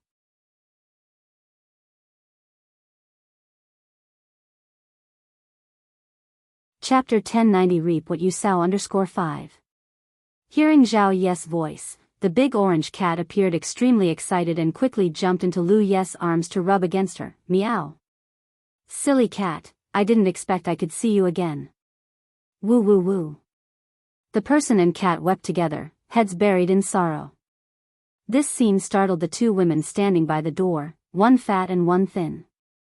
Who could have thought that someone who had been comatose in bed for 2 months could wake up? Especially the fat woman, she turned pale with anxiety. This damn girl, not waking up earlier or later, but just had to do so at this time.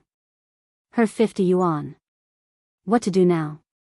Marrying off a comatose person to Qiang's father was feasible, since she had no consciousness anyway. But now that she's recovered, what if she doesn't agree? At that moment, the tall, slim woman pulled on the hand of Lu family's sister-in-law and whispered, "Sister-in-law, come outside with me for a moment." "Okay." The two women stepped outside. The tall, slim woman handed Lu family's sister-in-law a small paper packet. "What's this?" Zhao family's sister-in-law looked puzzled at the fat woman. The tall, slim woman glanced around to make sure no one was there, then whispered something into the ear of Zhao family's sister-in-law. Upon hearing it, Zhao family's sister-in-law went pale. "What did you say? Can this really work? What are you scared for? Her big brother isn't at home anyway, and besides, everyone in the village knows that Zhao Yu has been bedridden for so long with no hope of recovery. If anything really happens, no one will suspect a thing. All Qiang's father wants is to take a wife. In this remote and impoverished area, it's not unusual for someone to fall ill and never recover." The tall, slim woman had been dealing with human traffickers in recent years, and some traffickers specifically targeted young and pretty girls, feeding them drugs so they couldn't talk, making them easy to dispose of however they wanted. Once you get used to doing certain things, you become numb to them, which is why the tall, slim woman, upon seeing Zhao Yu awaken, immediately handed Zhao family's sister-in-law a packet of medicine. Zhao family's sister-in-law was still a bit afraid, even though she usually wasn't nice to Zhao Yu, she had never thought about harming her. The tall, slim woman continued, "I'm the one giving you the drugs. If something goes wrong, it'll take the fall. What are you so afraid of? You really have no guts." She said this with impatience. Forget it. If you're not willing, then never mind. I'll find someone else." Upon hearing this, Zhao family's sister-in-law quickly grabbed the tall, slim woman. "Can this really be done?" The tall, slim woman nodded. "Of course it can. You just need to watch her and not let her leave the house today. As long as she doesn't go out, nobody in the village will know she's recovered.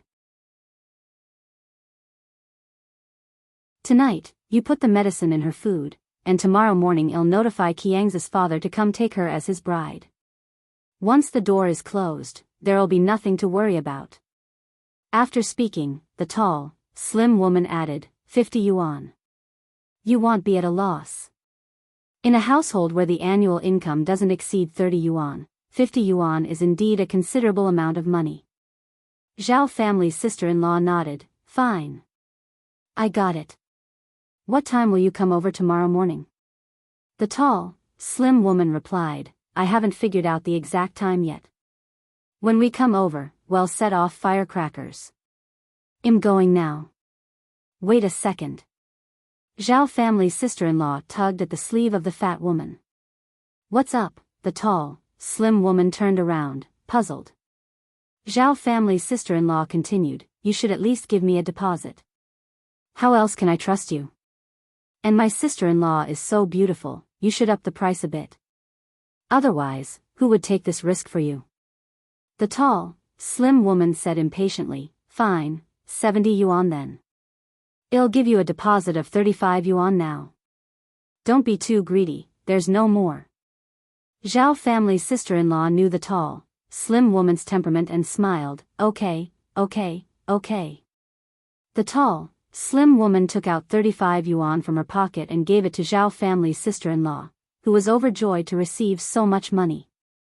With the money in hand, Zhao family's sister-in-law returned to the room with a broad smile and said to Zhao Yu on the bed, You just lay there and don't think about anything.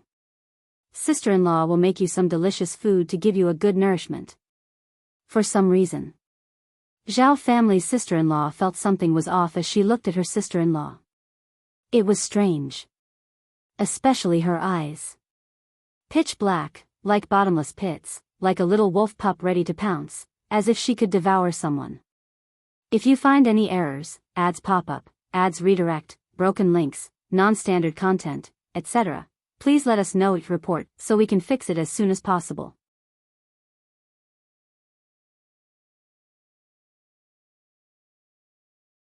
Chapter 1091 Reap What You Sow _6.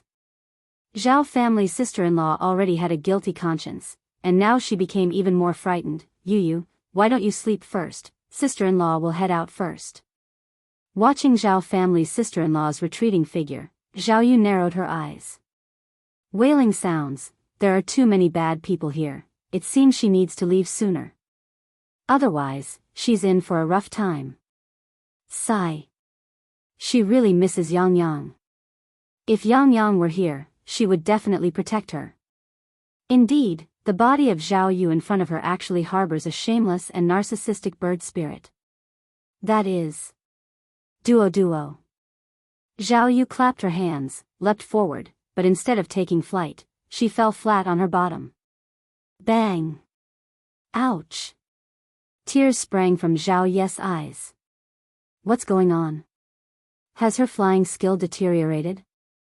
Zhao Yu crawled and scrambled to the mirror, and staring at her reflection, she exclaimed in horror, "My God! My God! What happened to me? Where are my feathers? My beak? Ah!" She was the handsomest in the bird realm, but now turned into this ghastly appearance. How could she charm other birds in the future? She wasn't ready to stop flirting around. What is actually going on? After a good long while, Duo finally came to terms with the fact that she had turned into a human. The owner of this body is called Zhao Yu, 18 years old, motherless since childhood, living with her brother and sister-in-law. Recently her brother went out to work, leaving her to live alone with her sister-in-law. Her sister-in-law treats her terribly, always hitting or scolding her. 2 months ago, Zhao Yu fell from a mountain while picking mushrooms, tragically becoming comatose, and then, she turned into Zhao Yu. Meow. A big orange cat patted Zhao Yu with its paw. Silly cat. Zhao Yu bent down to pick up the big orange. Woo woo woo. Now that I've become like this, would my mom and her lousy man still recognize me? And Xiao Wang, would he recognize me? After speaking, Zhao Yu again looked up at the ceiling and sighed. What should she do now? She's starting to miss Yang Yang more and more, wondering if Yang Yang misses her dog's son. It wasn't long before night fell, and Zhao family's sister-in-law brought over a bowl of steaming meat soup. Yu, get up and have some soup. Zhao Yu took the porcelain bowl with both hands. It's a bit hot, I'll drink it later. Ha! Does she think I'm a fool? Does she think I don't know there's something wrong with this soup? Oh, if only Yang Yang were here.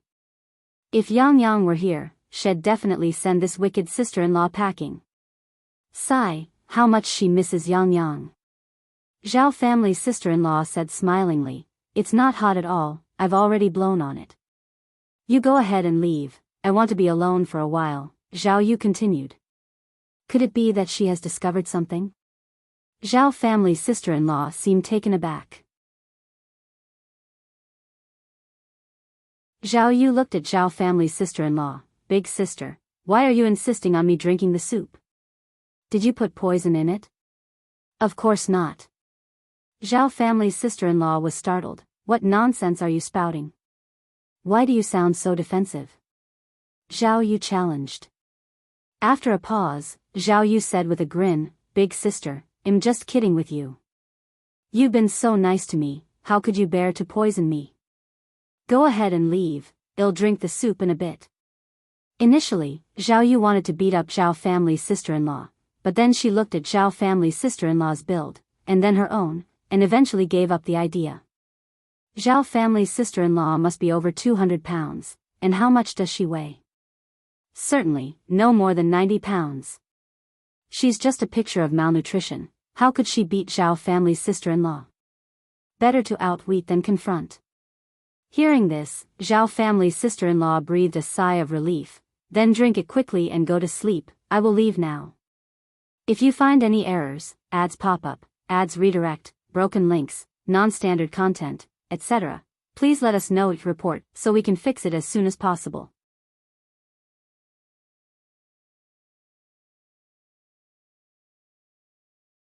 Chapter 1092 Meet. After Zhao Yu's sister-in-law left, Zhao Yu sat on the bed, thinking about how to escape this den of wolves. According to the memories in Zhao Yu's mind, this place was a small mountain village over 800 kilometers from Beijing City. In the past, what was 800 kilometers? At most, it would take 2 days to fly. But now, she was human. And a female at that. With all these vast distances, high mountains, and long rivers, trying to rely on her own strength to get to Beijing was just too difficult. Humans really are too weak. Meow. Depang nudged Zhao Ye's head with its own. Silly cat, how did you find me? Zhao Yu suddenly felt a pang of sympathy for Depang. Such a long journey, Depang really went through a lot. Depang stretched its legs, as if to show Zhao Yu how good its jumping skills were. It could leap several meters in one go, and it could climb trees too. Zhao Yu touched Depang's head, extremely worried. Over 800 kilometers. How was she going to get back? Sigh, if only I had written down Yang Yang's family's phone number.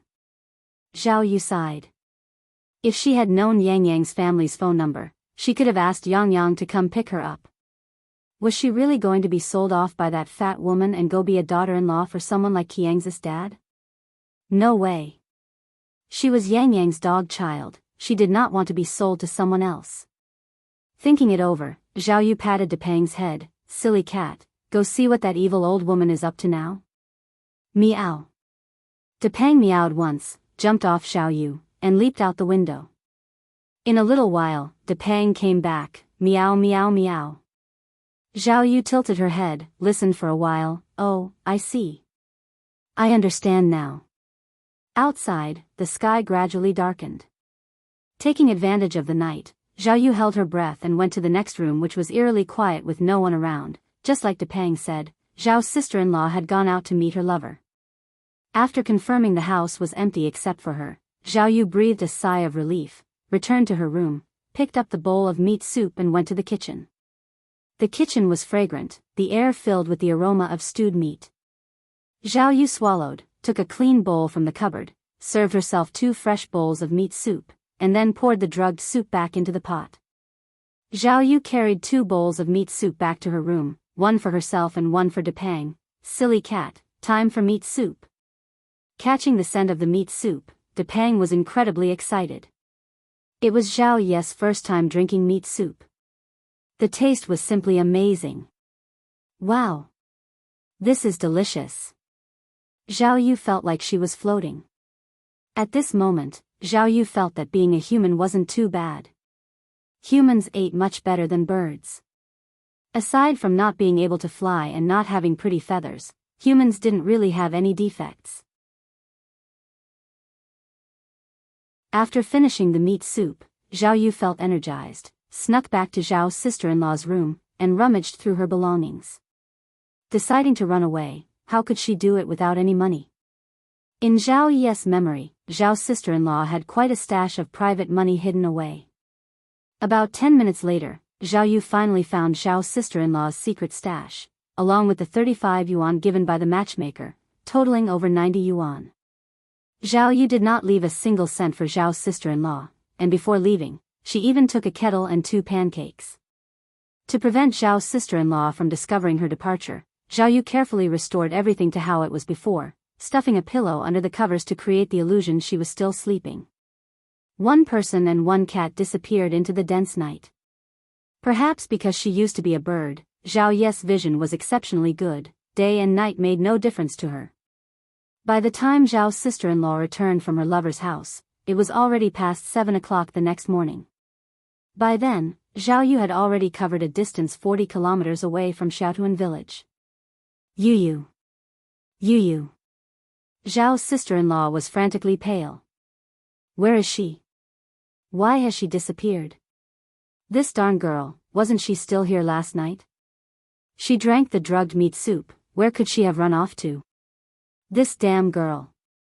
Zhao's sister-in-law searched the house inside and out 3 or 4 times but couldn't find Zhao Yu, and just as she was about to go out to look, suddenly, a burst of firecracker noises went off outside. It was the matchmaker with Qiang's dad arriving. What to do now? Zhao's sister-in-law's face turned pale. Although panicked and chaotic, Zhao's sister-in-law still managed to suppress her panic, smiled and went to open the door. Oh, you've come so early. Source, web novel. Com, updated by Novlove.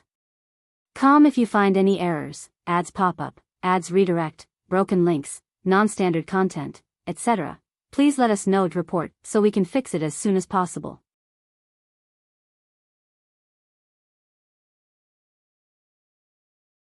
Chapter 1093 To Meet. _2. The tall and thin woman said, auspicious timing is crucial for celebrations. Now it's 8:18 a.m., just the lucky moment of today. Where is the bride? Have you gotten the bride ready? Zhao family's sister-in-law swallowed hard. Please don't be anxious, how about we chat for a bit first? Ah. Chat about what? Got to bring the person back, I still have to work in the fields, said a middle-aged man over 50 years old. This man was Qiang's father. Why did he want to marry Zhao Yu, a vegetative person? The reason is quite simple. He has consulted a semi-diviner, who said that Zhao Yu has a fortune-bringing appearance and she won't stay unconscious forever. In a few days, Zhao Yu will wake up. He is already 58 years old, isn't it a good deal to marry an 18-year-old girl with just 70 yuan? And on top of that, a fortune-bringing young girl too. Absolutely a bargain. Don't be anxious, Qiang's father, look, you are about to marry Yu. Why don't we sit down and have a chat, said the Zhao family's sister-in-law. Zhao Yu has been sold to me. Who's related to you? Qiang's father shoved the Zhao family's sister-in-law away. Why are women like you so annoying? In this 10-mile radius, who doesn't know that Zhao family's sister-in-law is hard to talk to and looks down upon the poor? Qiang's father certainly didn't want to associate himself with this kind of person. Hey! Don't go in there. Don't go in. Zhao family's sister-in-law clutched at Qiang's father's sleeve. Qiang's father shook her off. What are you going on about? The tall and thin woman looked at Zhao family's sister-in-law with a sneer. As the saying goes, greed knows no bounds. You should watch out for that. Zhao family's sister-in-law looked troubled and glanced at the tall and thin woman. Ah. How was she supposed to explain this? That darn girl, she didn't know where she'd run off to. Right then, Qiang's father, the first to enter the room, shouted, Where is she? Where is Zhao Yu? Where is she? The tall and thin woman turned to Zhao family's sister-in-law.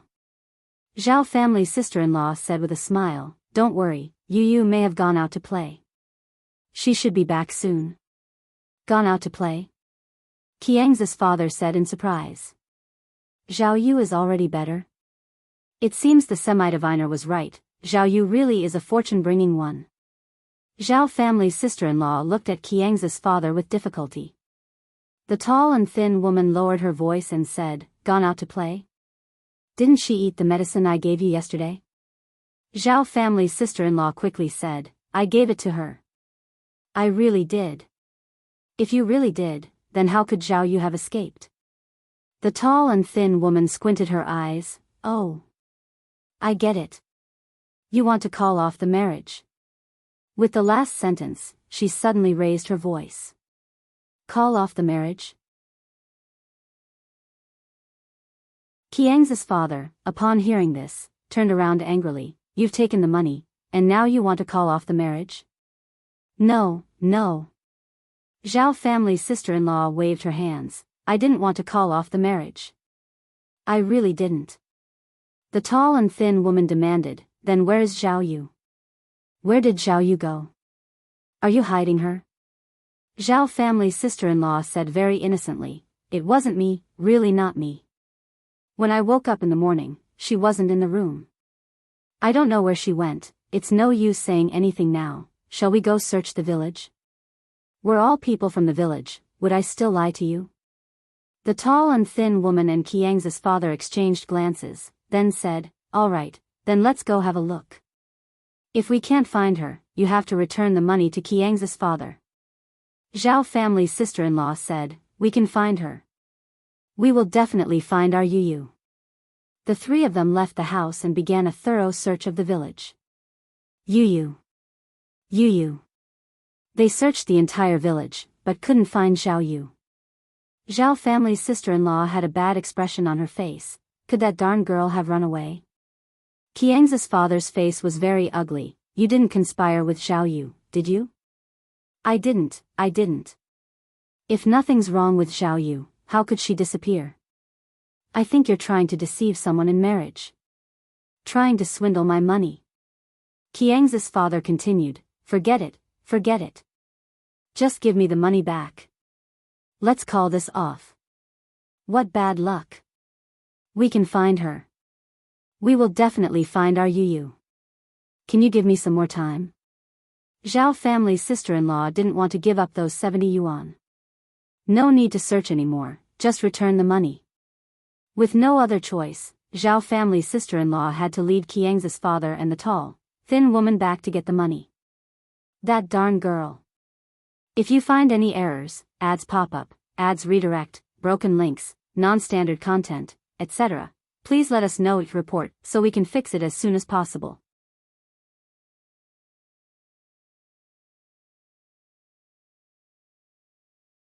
Chapter 1094 To Meet. _3. If she comes back later, let's see how she's going to sort herself out.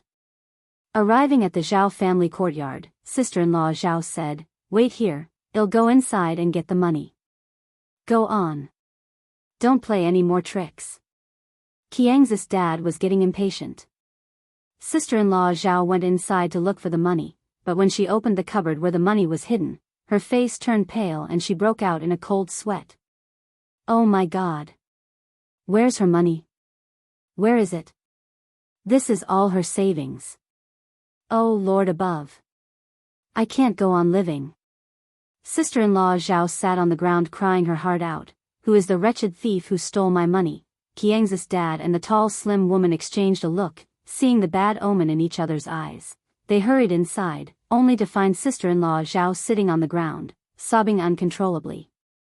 Qiang's dad said angrily, you're doing this on purpose, aren't you? First the person is gone, now the money too. I'm going to report you for fraud.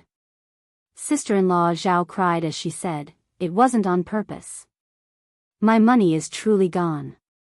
Would I joke about something like this? If I'm lying, may lightning strike me down.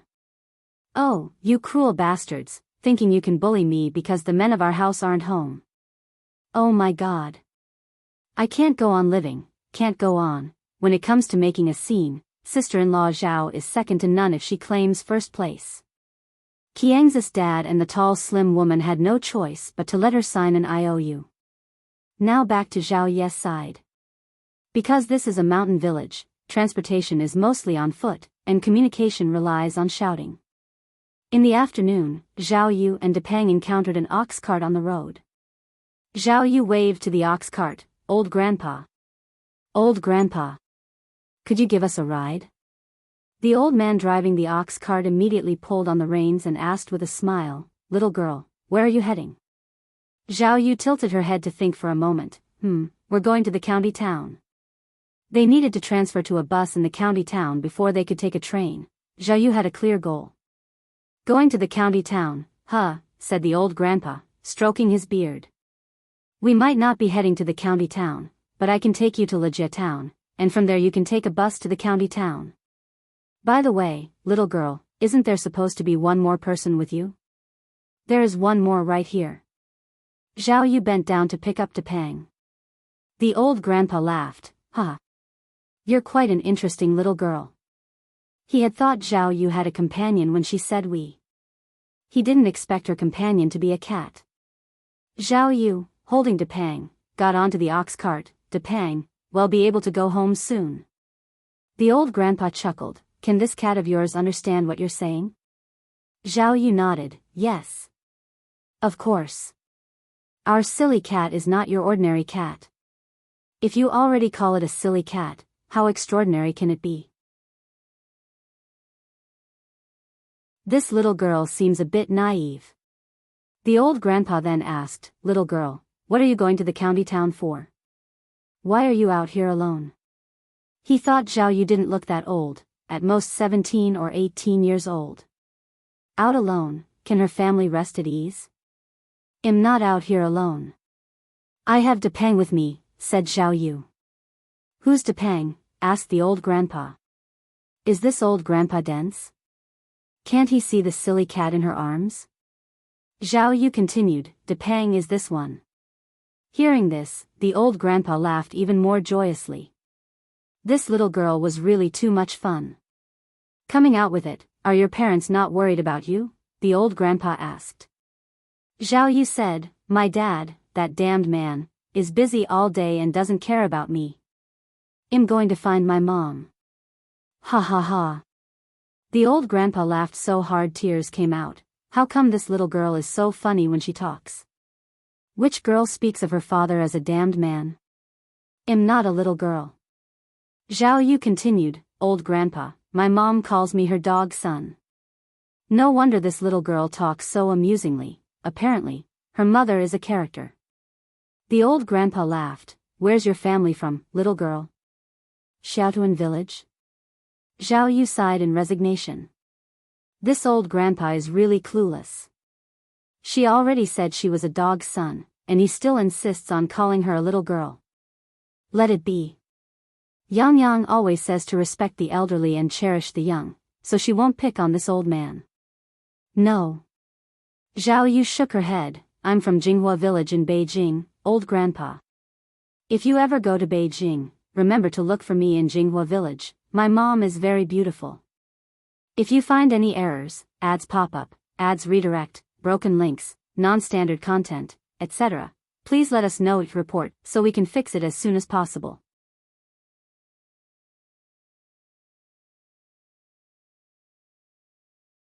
Chapter 1095 To Meet. _4. Beijing? The old man was stunned. "You must know, Beijing is separated from here by 1 or 2 mountains. She's just a child, and a girl at that. How did she get here? Looking at her clothes, she doesn't seem to come from a wealthy family. This seems a bit unbelievable. Little girl, is your home really in Beijing?" the old man asked uncertainly. "Of course." Zhao Yu nodded. "I never lie to anyone." The old man continued, "Beijing is very far from here. It takes 2 to 3 days by train. How did you get here? Do your parents know about this?" Zhao Yu sighed. "I was sold here by bad people. My mom doesn't know, so now I need to go to Beijing to find her. I haven't been back for so long, she must be worried sick." Hearing this, the old man looked at Zhao Yu with full sympathy. "Little girl, it's such a long way. Can you make it back on your own?" "Old man, I'm not little girl. I have a name, I'm Duo Duo." Zhao Yu continued, "Just call me Duo Duo." "Alright, Duo Duo," the old man nodded. Just like that, the ox cart journeyed for over 2 hours before reaching the destination. On the way, Zhao Yu and the old man had a very pleasant chat. "Duo Duo, I can only take you this far, be careful on the road." "Thank you, old man."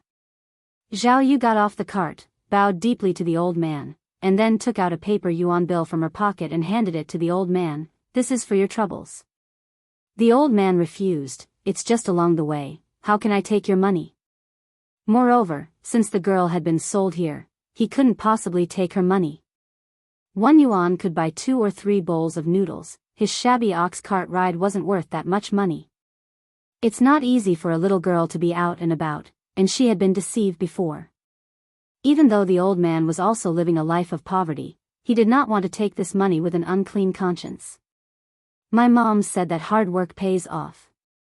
You brought me here, so this reward is well deserved.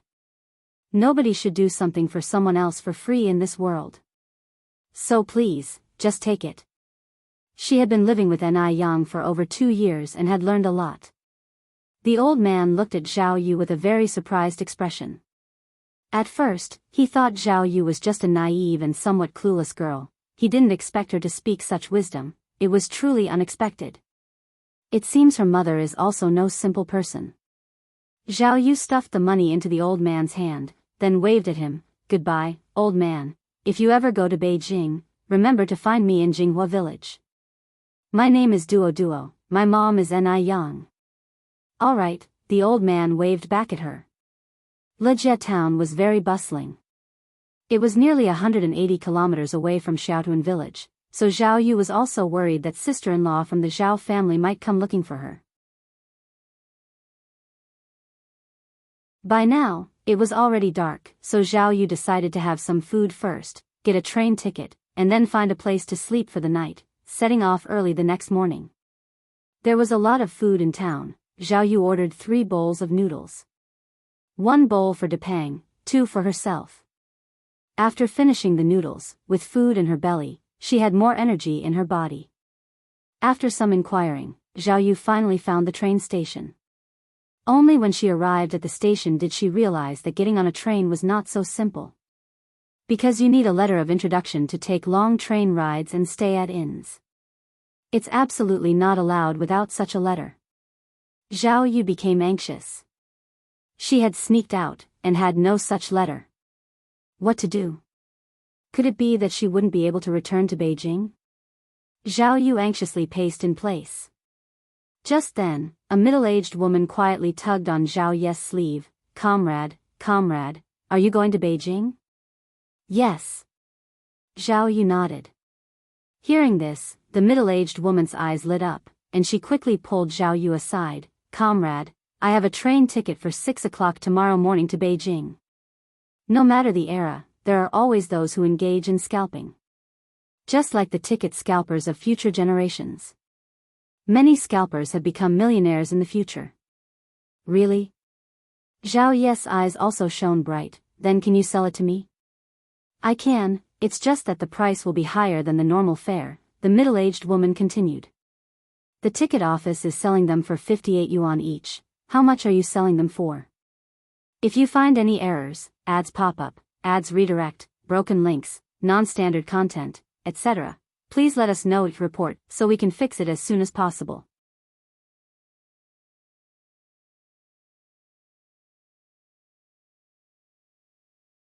Chapter 1096 Meet. _5. 108. The middle-aged woman whispered.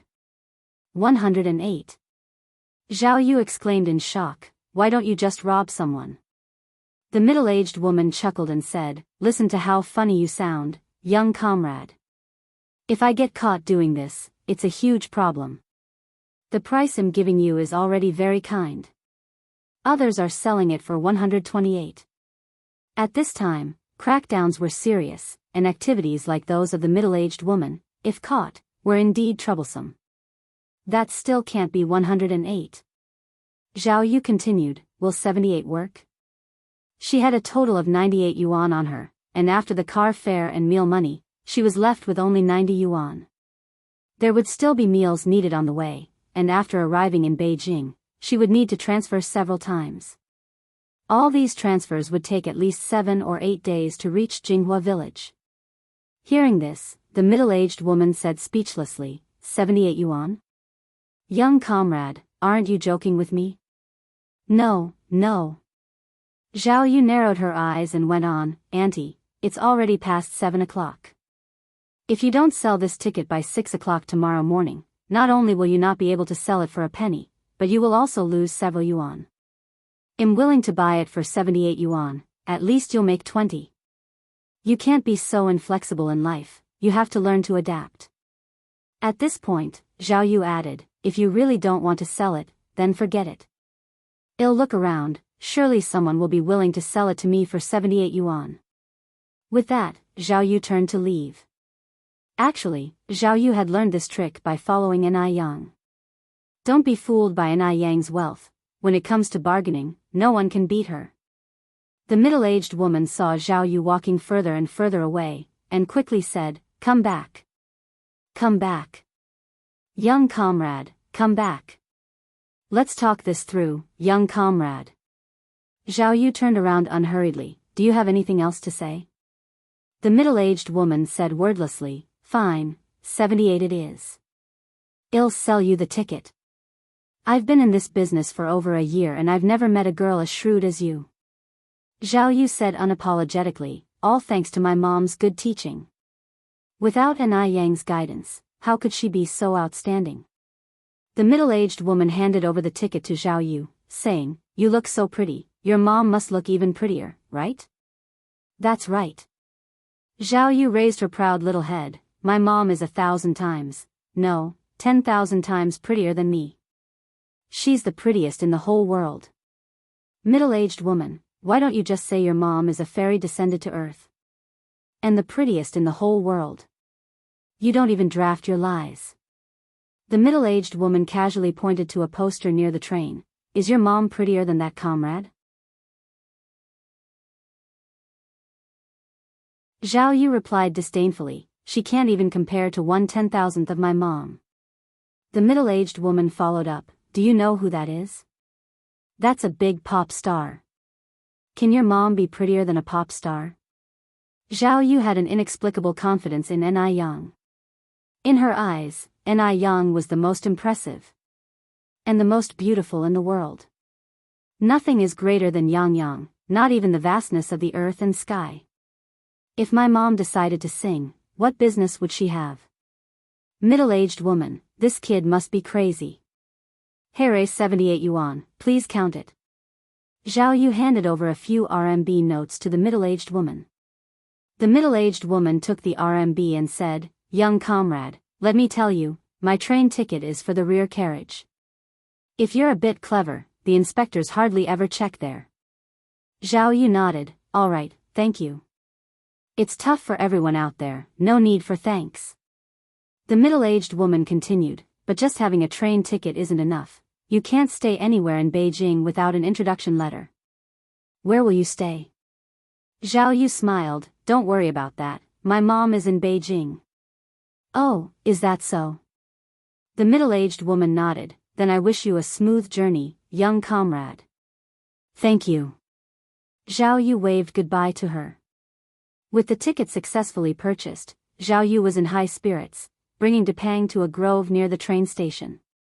Since she didn't have much money left, she planned to make do and spend the night in a tree. To get a good night's sleep, Zhao Yu specifically chose a lush, towering tree.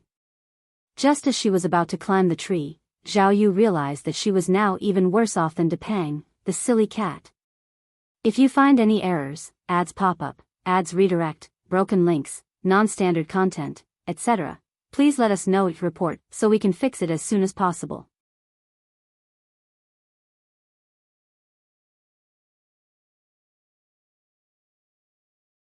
Chapter 1097 Meet. _6. Depang quickly climbed up the tree, but no matter how hard she tried, she just couldn't get up there. Humans are really too weak. Can't even climb a tree. Zhao Yu sighed. Meow meow meow. Depang stood on the tree haughtily meowing, looking as if he was mocking Zhao Yu. Stupid cat. Just you wait. Once I climb up there, I'm going to kill you. Depang, imitating Duoduo's previous behavior, immediately turned around and pointed his butt at Zhao Yu, shaking his tail at her in the end. Zhao Yu was so angry that it hurt. After a tremendous effort, Zhao Yu finally climbed the tree. Having climbed up, Zhao Yu's anger subsided, and she held Depang in her arms and just lay on the branch, falling asleep. At 4:30 in the morning, Depang woke Zhao Yu up on time. Zhao Yu hurriedly climbed down from the tree, found a river to wash up a bit, then went to the town to buy some dry food to take along, and by the time she got to the train station it was a bit past 5:40, and she successfully found her carriage. Her ticket was for a standing spot, and the carriage was filled with the noise of chickens and ducks, and crying children. It was dirty and chaotic. Zhao Yu tightly hugged Depang, found a corner, and without caring about the dirt, just sat on the floor. The train would take 2 days and 1 night to reach Beijing. Along the way, if Zhao Yu got hungry, she'd eat some dry food, and if she got thirsty, she'd just drink some tap water to cope. Finally, after 2 days and a night, as they left the station, Zhao Yu was so excited she almost went crazy. She was back. She had finally come back. Stupid cat, we're back. Meow. Zhao Yu really loved Beijing, she felt even the air in Beijing was sweet. And she was quite familiar with Beijing. In Beijing, all the birds were her brothers. Zhao Yu, holding Depang, walked towards the station exit. Just then, a fashionable young woman approached her and struck up a conversation. Comrade, where are you heading? Going home. Zhao Yu replied.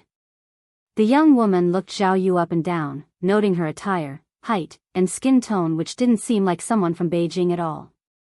Is your home in Beijing? Yeah. Zhao Yu nodded. Where in Beijing do you live? The young woman continued to inquire. Zhao Yu turned to look at the young woman. That seems to be none of your business, right? Why do you need to know so much?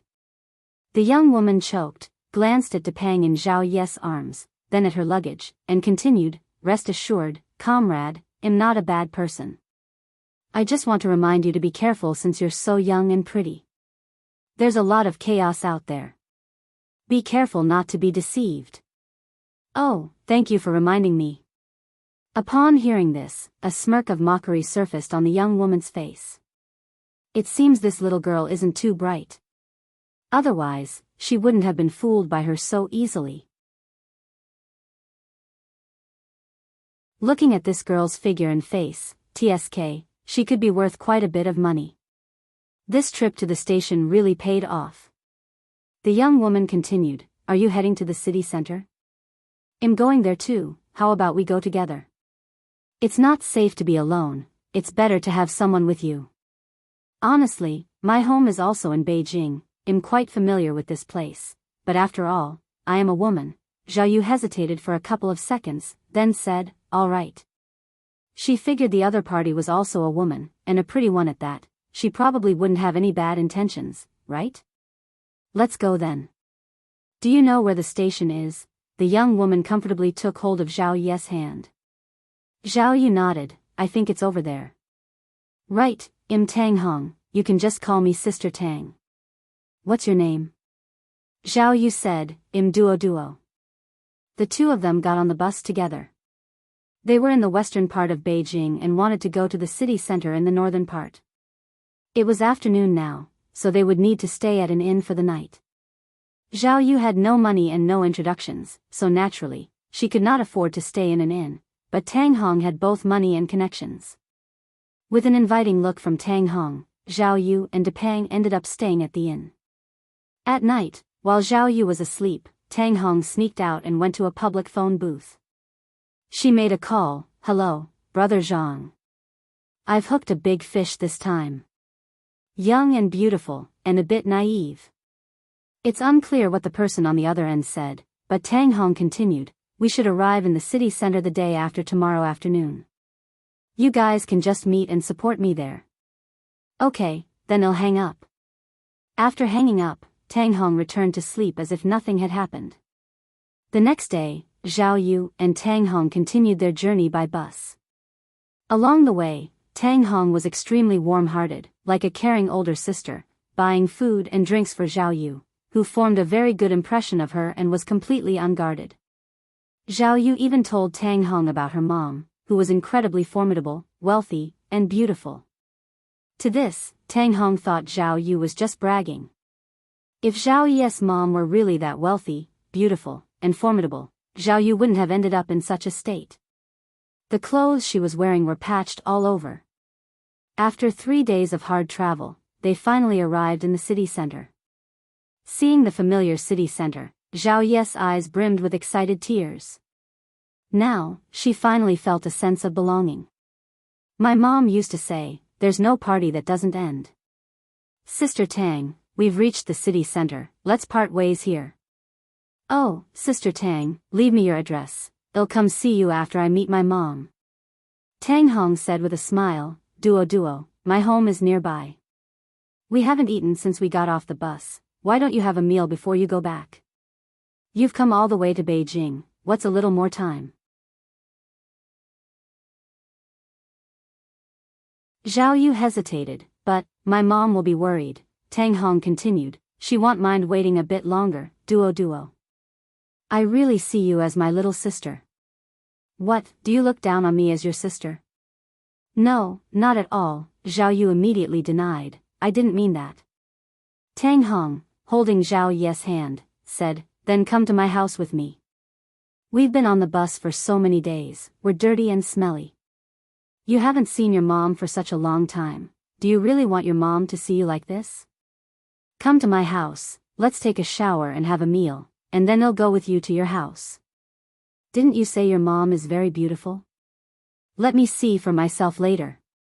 Zhao Yu was completely persuaded. Okay. Let's go to your house first. Hearing this, the corners of Tang Hong's mouth curled up with a triumphant smile. The naivete of this young girl days. So foolish. Brother Zhang and others were waiting at the rendezvous point for her. Once there, Zhao Yu would have nowhere to cry for help. My house is this way, follow me. Zhao Yu followed beside Tang Hong. Just then, Zhao Yu suddenly saw a familiar silhouette. Wearing a white t-shirt, jeans, and white sneakers. Although she rarely dressed like this, Zhao Yu recognized her instantly. That was N.I. Yang. Oh my god. Oh my god. Mom. Afraid that N.I. Yang might disappear on the spot, Zhao Yu ran over like lightning and embraced N.I. Yang, crying, "Woo-woo. Mom, I've finally found you." Mom? N.I. Yang, embraced suddenly by Zhao Yu, was a bit stunned. Whose silly child is this? If you find any errors, ads pop up, ads redirect, broken links, non-standard content, etc., please let us know it report so we can fix it as soon as possible.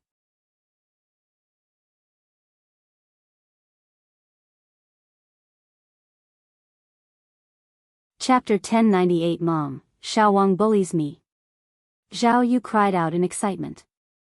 Just a bit more, and she might never have seen N.I. Yang again. Thinking of what she had been through these days, Zhao Yu felt even more aggrieved. Mom. Mom. I really missed you so much. N.I. Yang looked at Zhao Yu, confused and said, You must have mistaken me for someone else? I'm not mistaken. You are my mom.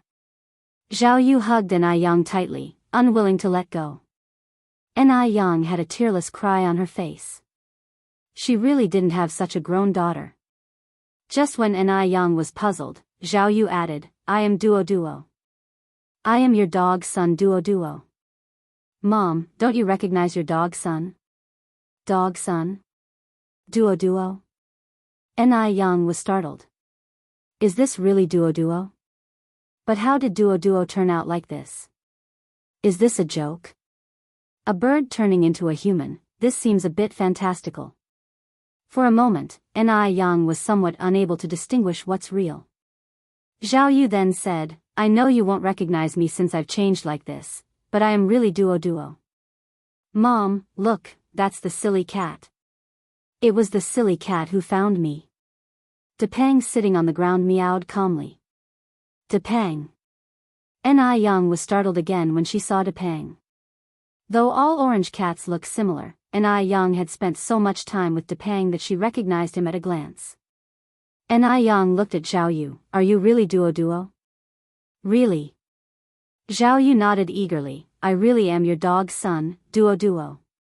N.I. Yang had been reborn once after all.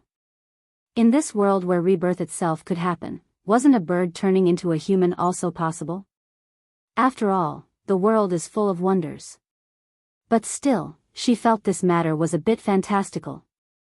Seeing that N.I. Yang still seemed a bit incredulous, Zhao Yu leaned into N.I. Yang's ear and whispered, Mom, you have a small red mole on your back shoulder blade, right?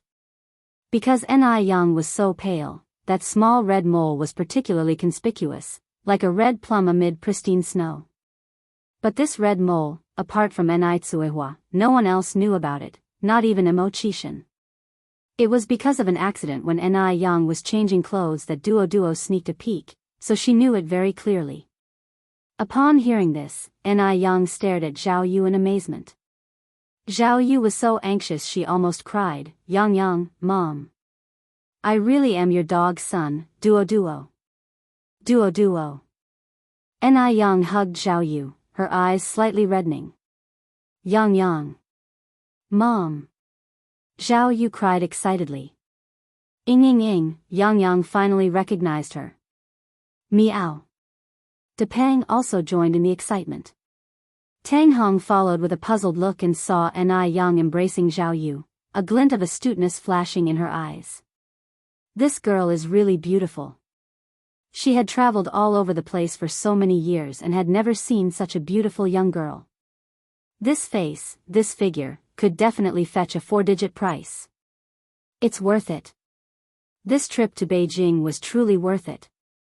Duo, how did you become like this?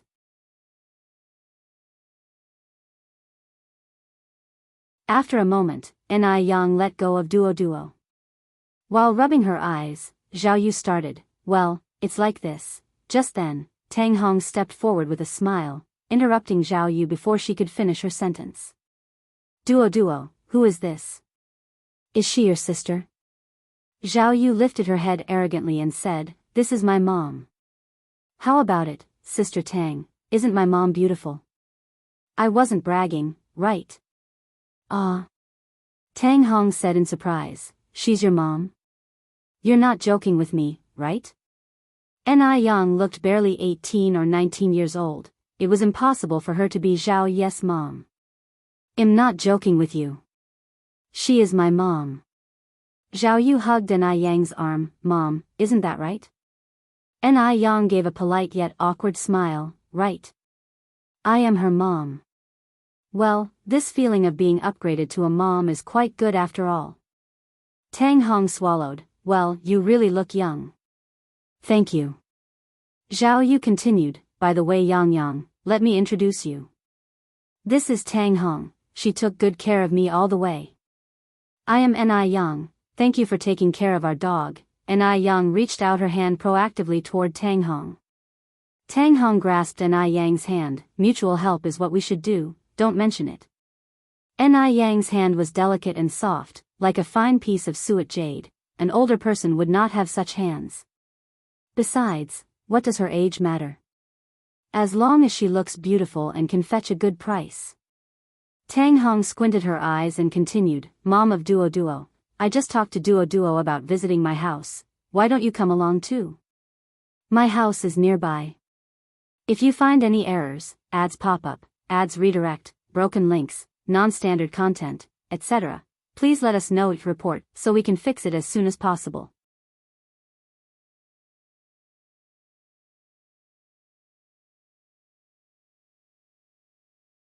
Chapter 1099 Mom, Xiao Wang is bullying me. _2. Ni Yang turned her head to look at Zhao Yu.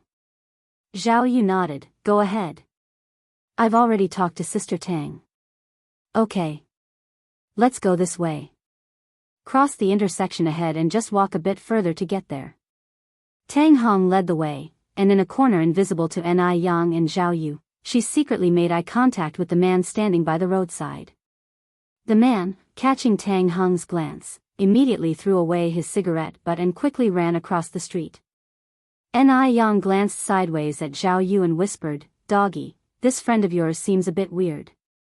Where did you meet her? Zhao Yu replied, I met her at the bus station.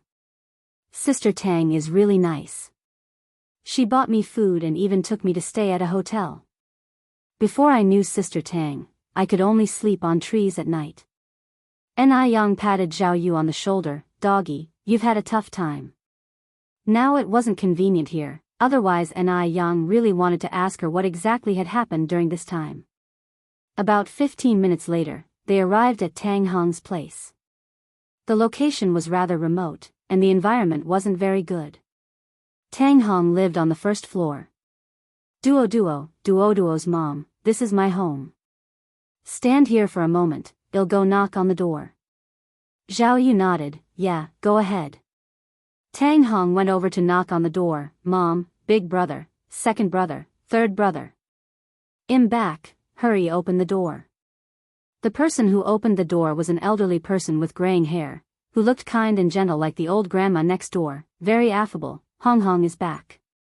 Come in, these are your friends, right? Come in together. Tang Hong's home was also very cozily decorated. After entering, the elderly person busied herself offering water to Ni Yang and Zhao Yu. On the sofa in the room, there sat 3 burly men. Tang Hong took the initiative to introduce them, Duo's mom, Duo, these are my big brother, second brother, and third brother. Ni Yang nodded politely, hello. Zhao Yu also followed and greeted them. Tang Hong continued, Duo's mom, please don't be shy, have a seat. Ni Yang always felt that there was something odd about this house. After sitting for a while, she stood up and said, I need to go to the bathroom. The bathroom is over here. Tang Hong stood up to show Ni Yang the way. Ni Yang entered the bathroom and locked the door from the inside. Outside, Zhao Yu was holding Depang and chatting happily with Tang Hong. Zhao Yu, engrossed in talking to Tang Hong, failed to notice that the gazes of Tang Hong's three brothers were subtly glancing towards the bathroom. After a moment, Ni Yang came out of the bathroom. Just at this moment, Tang Hong's mother brought over several cups of brown sugar water. In the 1980s, brown sugar water was a rare treat, only brought out to welcome esteemed guests. Zhao Yu, completely unguarded against this kind and gentle old lady, picked up the brown sugar water and started to drink. Wait a second. Ni Yang suddenly reached out to stop Zhao Yu. What's wrong? Zhao Yu asked, puzzled. Ni Yang said, this sugar water is very hot. Drink it later. It's not hot. Zhao Yu didn't understand immediately and said, as she was about to gulp down the bowl of sugar water. She really loved sweets too much. Ni Yang suddenly became serious. I said it's hot, put it down. Seeing Ni Yang like this, Zhao Yu immediately put down the bowl. Right, it's scalding hot, I'll drink it later. Tang Hong, smiling, picked up the sugar water and took a sip. It's not hot at all, Duo's mom, please don't be shy. Is that so? Ni Yang raised her eyebrows slightly. Duo's mom, what do you mean by this? Tang Hong stood up and looked at Ni Yang. At this moment, Tang Hong's three brothers also stood up, looking like they were ready to fight. It wasn't apparent when they were sitting, but once they stood up, Zhao Yu was startled.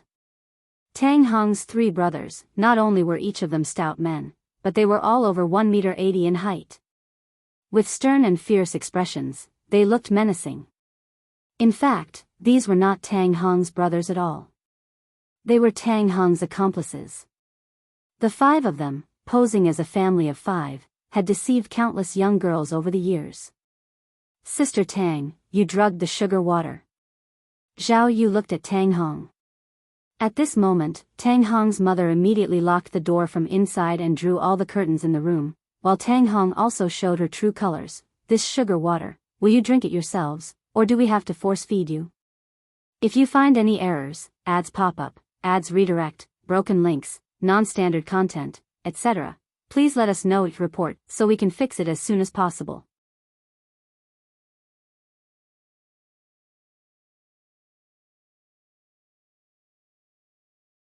Chapter 1100 Mom, Xiao Wang is bullying me. _3. Zhao Yu never expected the kind and gentle Tang to become like this. This reminded her of Wu Yenyun. Initially, it was because she trusted Wu Yenyun too much that she ended up losing her life to him. You lied to me. Tang Hong, you actually lied to me. Zhao Yu, furious, hands on hips, pointed at the people in the room. You, and you are all dead today.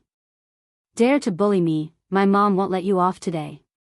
Tang Hong sneered, and the three strong men exchanged glances. The three strong men, in perfect coordination, rolled up their sleeves, revealing muscular arms, and walked over with fierce expressions on their faces. It looked a bit scary. Any one of these three men could probably lift her up with one hand. Zhao Yu, frightened, quickly hid behind Ni Yang. Mom. Go for it.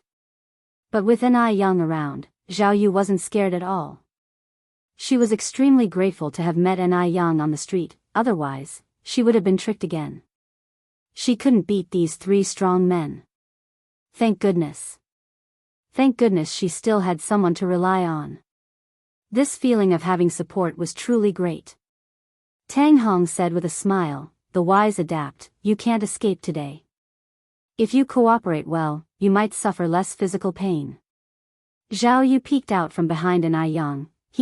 It's still undecided who will suffer physical pain. Tang Hong, I'm giving you a chance now, you better kneel down and beg my mom for forgiveness, otherwise, my mom will not be polite.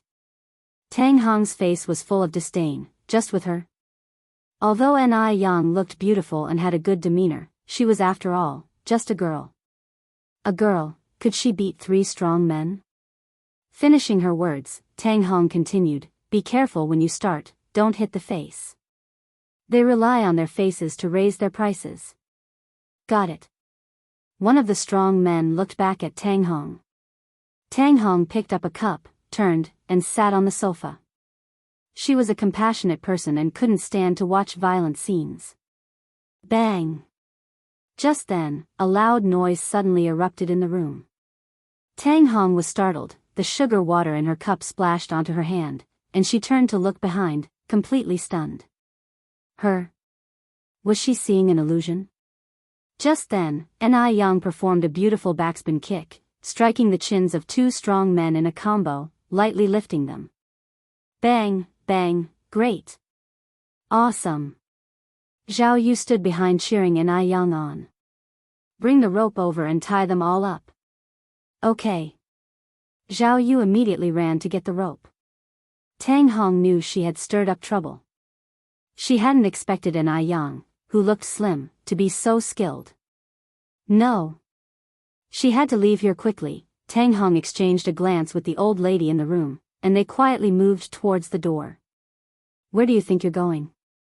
Just then, Ni Yang walked over, blocking their path. She stood imposingly in front of them, casting a shadow over them, her voice clear yet authoritative. A deep sense of panic welled up in Tang Hong. What to do? Tang Hong swallowed. Duo's mom, Duo, actually, I was just joking with you. Joking. Zhao Yu, holding a rope, walked over. Tang Hong, do you think I look like a fool? Actually, Tang Hong wanted to say yes. If Zhao Yu didn't look like a fool, how could she have tricked her from the train station to here? If only Zhao Yu was here today, there wouldn't have been any trouble. She should have kept an eye on Zhao Yu, not letting her wander off. Zhao Yu tied Tang Hong and the old lady back to back with the rope, then tied the 3 strong men together. Meow meow meow. Just then, Depang suddenly jumped down from the sofa, clawing at the floor. What's wrong with Depang? Zhao Yu frowned slightly. Mom, it seems like there's something under the floor. Sure. Ni Yang raised an eyebrow. Aha. Zhao Yu nodded. Having been friends with Depang for so long, and being kindred spirits despite different species, Zhao Yu could understand Depang's language. Ni Yang crouched down to study the floor for a moment, then used her finger to lift a floorboard, followed by a second. Watching Ni Yang's actions, Tang Hong panically shrieked. What to do? She was going to find it. If you find any errors, ads pop up, ads redirect, broken links, non-standard content, etc., please let us know each report so we can fix it as soon as possible.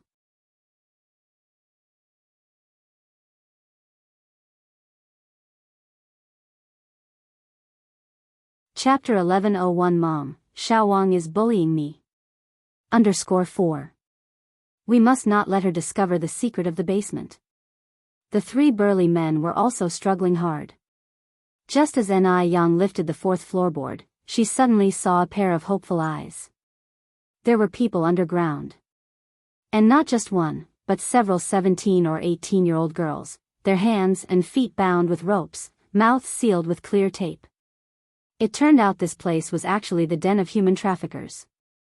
Ni Yang immediately jumped down, untied their ropes, and shouted up to Zhao Yu, Duo, quickly call the police. Okay, got it. Duo immediately went to call the police. Ni Yang brought up a total of 5 girls from the basement. Before long, the police arrived. Ni Yang and Zhao Yu, as witnesses and victims, went to the police station together. They stayed at the police station for over 3 hours before coming out. The police station also issued an identity proof letter for Zhao Yu. With this identity proof letter, it meant that Zhao Yu could continue to live in Beijing, and with the necessary procedures completed, she could even be registered for residency.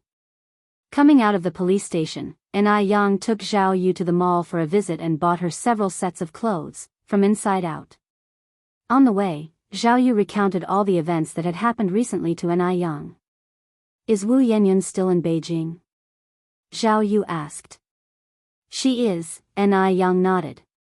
Zhao Yu then said, Mom, would you be upset if I went to take revenge on her? Of course not. Would you feel conflicted? Zhao Yu continued. Not at all, N.I. Yang said indifferently. Wu Yanyan and I no longer have any relationship, so whatever you do, I will not get angry, nor will I be conflicted. Really?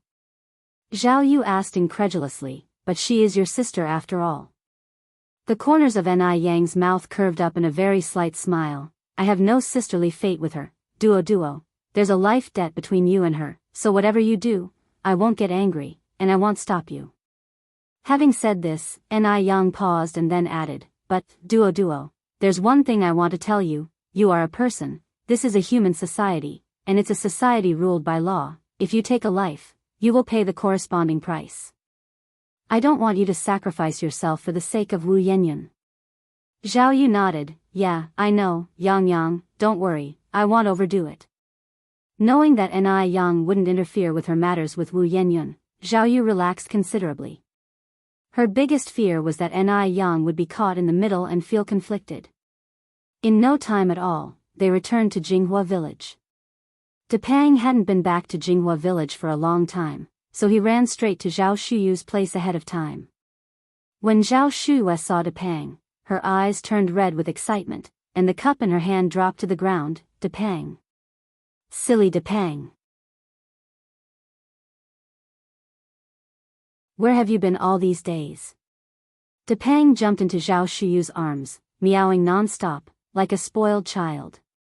Zhao Shuyu wiped her eyes and continued, Depang, there have been mice in the house since you weren't home, you can't run around anymore. Meow. N.I. family. Little N.I. Yun was fertilizing the flowers and plants in the courtyard with grandfather Zheng. Grandpa. Little Yun. Zhao Yu rushed over and hugged little N.I. Yun tightly. She was too excited, and N.I. Yang couldn't even stop her.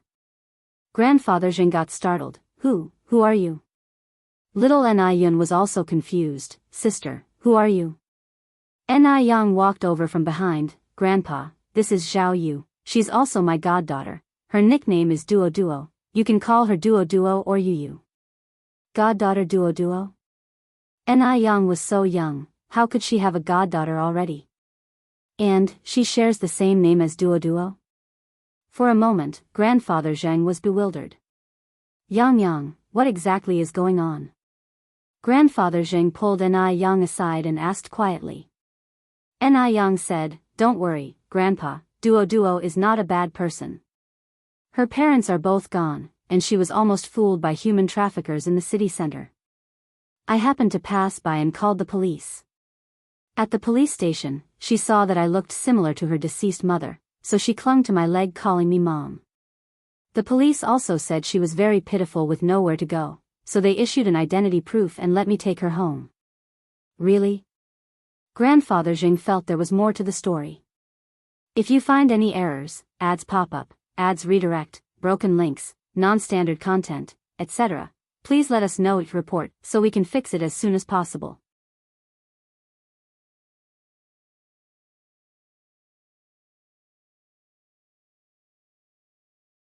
Chapter 1102 Mom, Xiaowang is bullying me.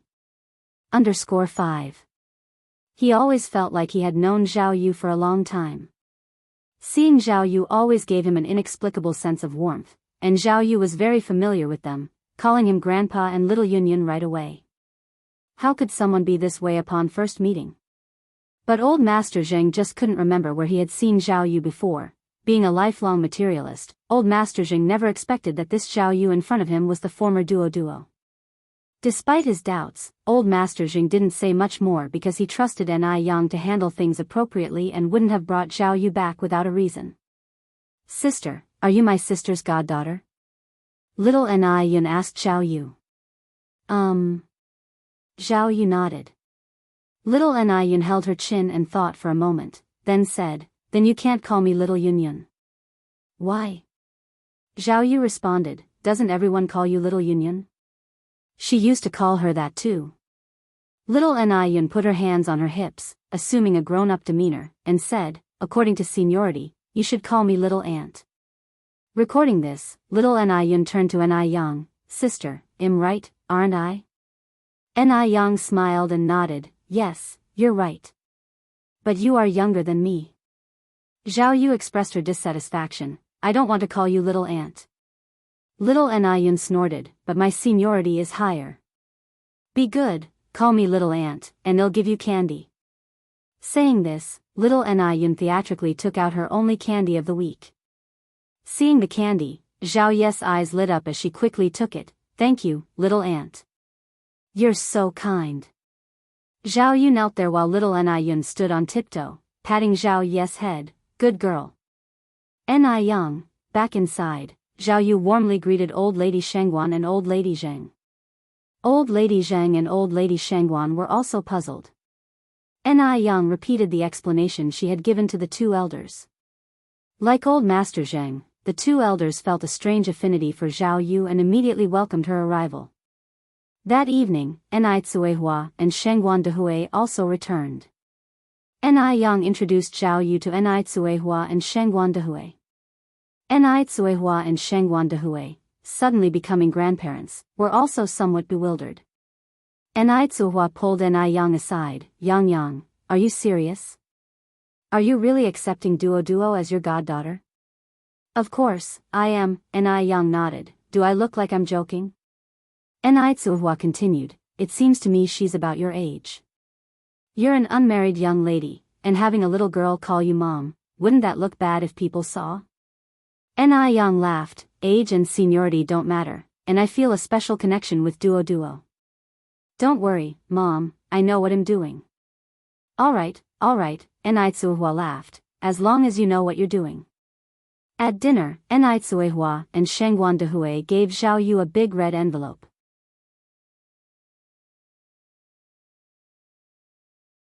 Old Lady Shangguan also gave one.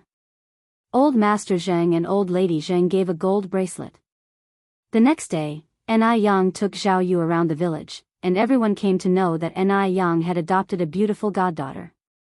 Yang was now the pride of the village, and no one thought there was anything inappropriate about her action. It's just accepting a goddaughter. What's the big deal? The following day, Yang took Zhao Yu to the city. Neither Zhao Yu nor the former Duo could read. So Yang wanted to buy some picture books and materials to learn pinyin for Zhao Yu, and since little Yun was also 4 years old this year, she could also learn a bit. Looking at these strange books, Zhao Yu sighed, "Being human is so hard. Can I not learn these things?" Yang raised her eyebrows slightly. "No, you must learn." "Why?" Zhao Yu frowned. "I think I'm fine as I am now.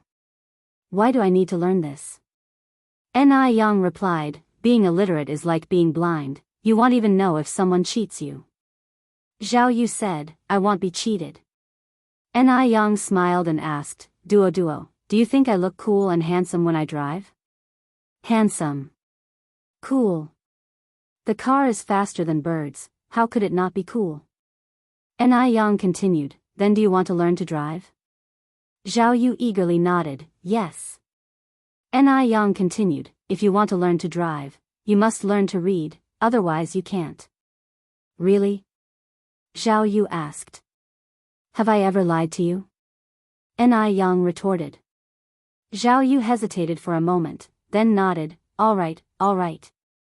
I'll learn." Yang picked out a lot of books and materials. Coming out of the library, Zhao Yu touched his stomach and said, "Mom, I'm hungry, let's go eat." "Okay," Yang nodded, "Where do you want to eat?" Zhao Yu said, "Let's go to Country of Beauties. Back when I was a bird, I saw you and Grandpa do always like to eat there, the food must be really good." Sure, Yang took Zhao Yu to Country of Beauties. Zhao Yu enjoyed the meal immensely.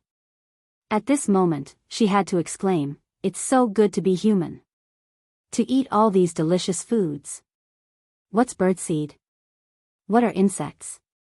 In front of these delicious dishes, birdseed and insects are just little brothers.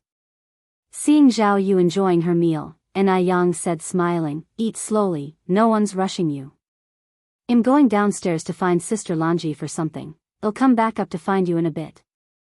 Zhao Yu nodded, okay, you go. After finishing the meal, Zhao Yu waited a long time without seeing Yang come up, so she had to go down to look for her. Just as she got downstairs, she saw Yang chatting with a woman dressed elegantly. From the side, she looked somewhat familiar. Mom. Zhao Yu walked over and called out. Yang glanced back slightly, have you finished eating? Yep, Zhao Yu nodded and turned to Du Jiaojiao, greeting her out of habit, hello, Jiaojiao. Du Jiaojiao was stunned, looking at Zhao Yu incredulously, how do you know my name? Wait, what did you just call Yang? Mom? She didn't hear it wrong, did she? When did Yang become a mom? And the kid is already this big? Oh my. Oh my. What did she miss? Yang said smiling, Sister Jiaojiao, let me introduce, this is our family's dog, Zhao Yu, nicknamed Duo Duo. Your daughter? Du Jiaojiao asked uncertainly. Yep, Yang nodded. Du Jiaojiao pinched her own face, am I dreaming? You're not dreaming, this really is my daughter, Yang said. A myriad of expressions crossed Du Jiaojiao's face, no, Yang, whose child is this then? With Pei Ji? Yang mysteriously said, guess. Du Jiaojiao continued, no wait, if it truly was with Pei Ji, then the child would have the surname Mo. How did it turn into surname Zhao? As she spoke, Du Jiaojiao seemed to realize something and exclaimed, ah. Oh my. You've cuckolded Pei Ji. Yang chuckled softly, Sister Jiaojiao, what are you thinking? Just then, Zhao Yu suddenly saw a familiar figure. Dressed in an old-style cloth robe, striding through the lobby as if leisurely strolling in a garden, refined yet sharp. Little bastard. Zhao Yu ran over and hugged Grandpa Du excitedly, ah. Little bastard, I've missed you so much. Grandpa Du sidestepped, dodging Zhao Yu. Zhao Yu didn't stop in time and ran straight into a pillar, her forehead swelling up instantly. Duo, are you okay? Yang ran over to help Zhao Yu up. Zhao Yu clung to Yang's arm and cried, Mom, little bastard bullied me. If you find any errors, ads pop up, ads redirect, broken links, non-standard content, etc., please let us know each report so we can fix it as soon as possible.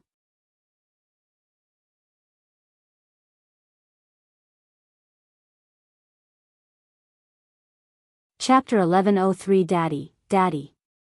I've missed you so much. Seeing this scene, Du Jiaojiao was stunned. Di was also somewhat stunned. Why did Zhao Ye's tone sound so familiar?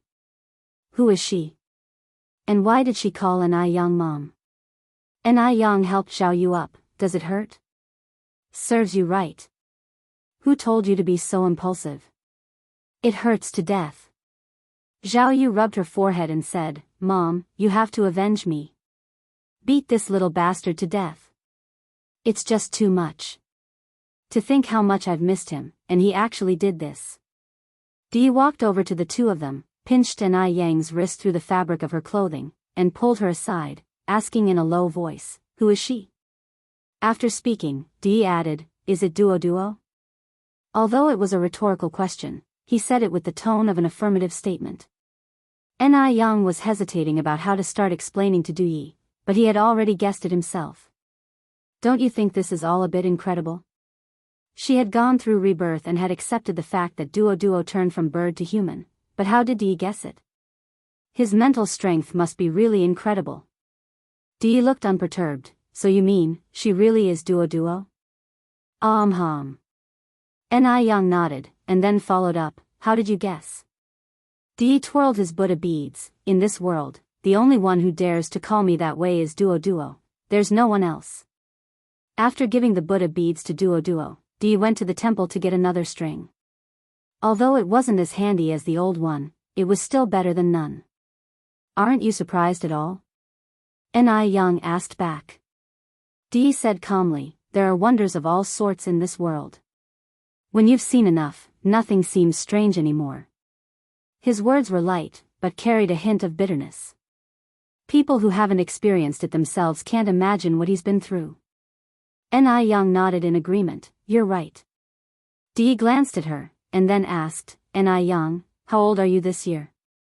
19, Ni Young answered. 19?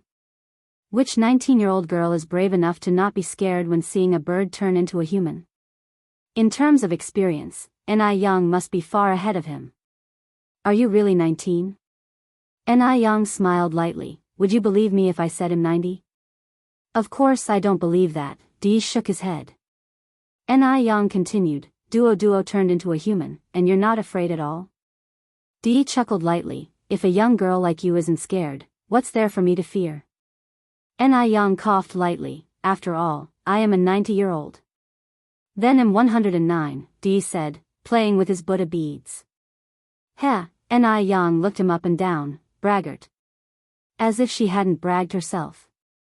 Dee smiled and didn't respond. Ni Young waved to Zhao Yu, Duo, come here. I'm here. Zhao Yu quickly ran over, not forgetting to glare fiercely at Dee, Mom, you have to avenge me. Beat this little bastard to death. Dee's expression remained unchanged, sorry, I didn't know you were Duo.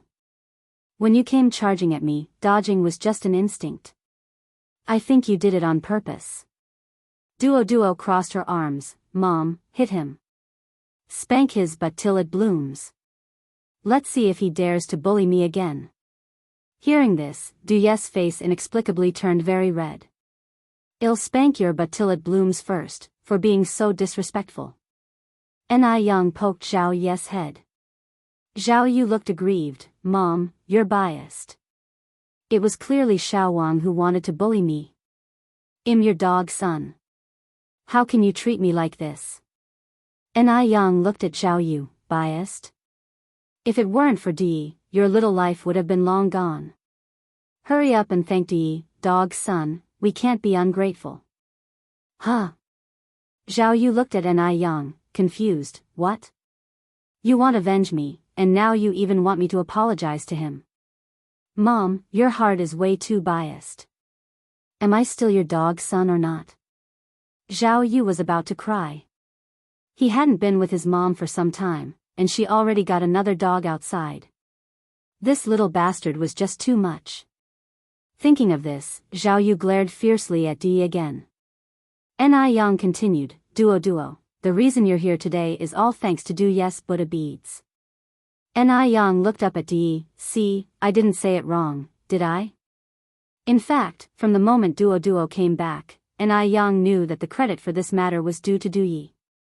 If you find any errors, ads pop up, ads redirect, broken links, non-standard content, etc., please let us know each report so we can fix it as soon as possible.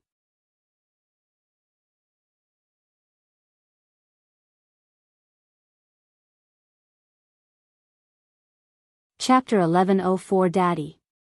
I really miss you so much. _2. Du's Buddha beads were not ordinary, they had been blessed and had virtues attached to them. Dee didn't deny it. At that time, Dee didn't think too much, just felt that it was a pity for Duo to die, and by giving the Buddha beads to Duo, he hoped that Duo could be reborn into a good family in the next life, but unexpectedly, Duo's soul was reincarnated directly. With that said, Zhao Yu began to understand. She took off a string of Buddha beads from her wrist. Are you talking about these Buddha beads? Yes, that's the one. Ni Young nodded, somewhat surprised. How come these Buddha beads are with you? A layer of confusion also appeared in Du's eyes. Zhao Yu shook her head. When I woke up, these Buddha beads were already on my hand. No wonder they looked familiar to me. Turns out they belonged to that little bastard. Dee didn't take them, and said with a smile, I already have a new one, you keep this. Are you really being that generous? Zhao Yu was somewhat incredulous. Dee twirling the Buddha beads, all those goodies I used to enjoy, have they all been fed to dogs? Zhao Yes' gaze inadvertently drifted to the sachet at Du Yes' waist. She snorted, I've always been my mom's puppy son.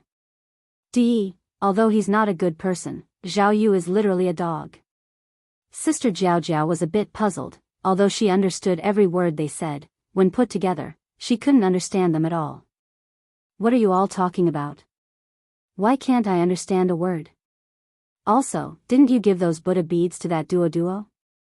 How come they are now with this duo? What is going on here? Hearing this, Zhao Yes' expression changed. That duo? Is there another duo besides me? Little bastard, do you have other dogs outside? Dee, and I Yang changed the subject with a laugh. Actually, I also don't quite understand. By the way, Sister Jiao Jiao, have you all eaten yet? Sister Jiao Jiao shook her head. We were just about to go up and eat. What about you? I and duo have already eaten, and I Yang continued. Then you go up and eat, duo and I will head back first. Okay. Sister Jiao Jiao nodded. And I Yang took Zhao Yu and left. Just then, Sister Jiao Jiao, as if suddenly remembering something, suddenly grabbed An I Yang's wrist. Yang, wait a moment. What's wrong? An I Yang looked back slightly. Sister Jiao Jiao continued, who is Duo's father?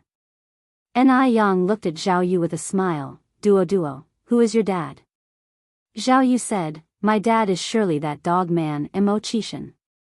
Sister Jiao Jiao was taken aback, staring at the backs of An I Yang and Zhao Yu for a long time before reacting, pulling Du Yes' sleeve. Do you think duo really is Yang and Pei Ji's child?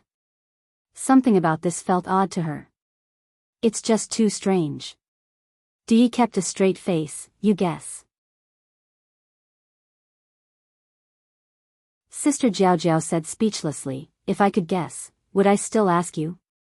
Dee, sister, do you know how pigs die? How? Dee answered seriously with 3 words, died of stupidity.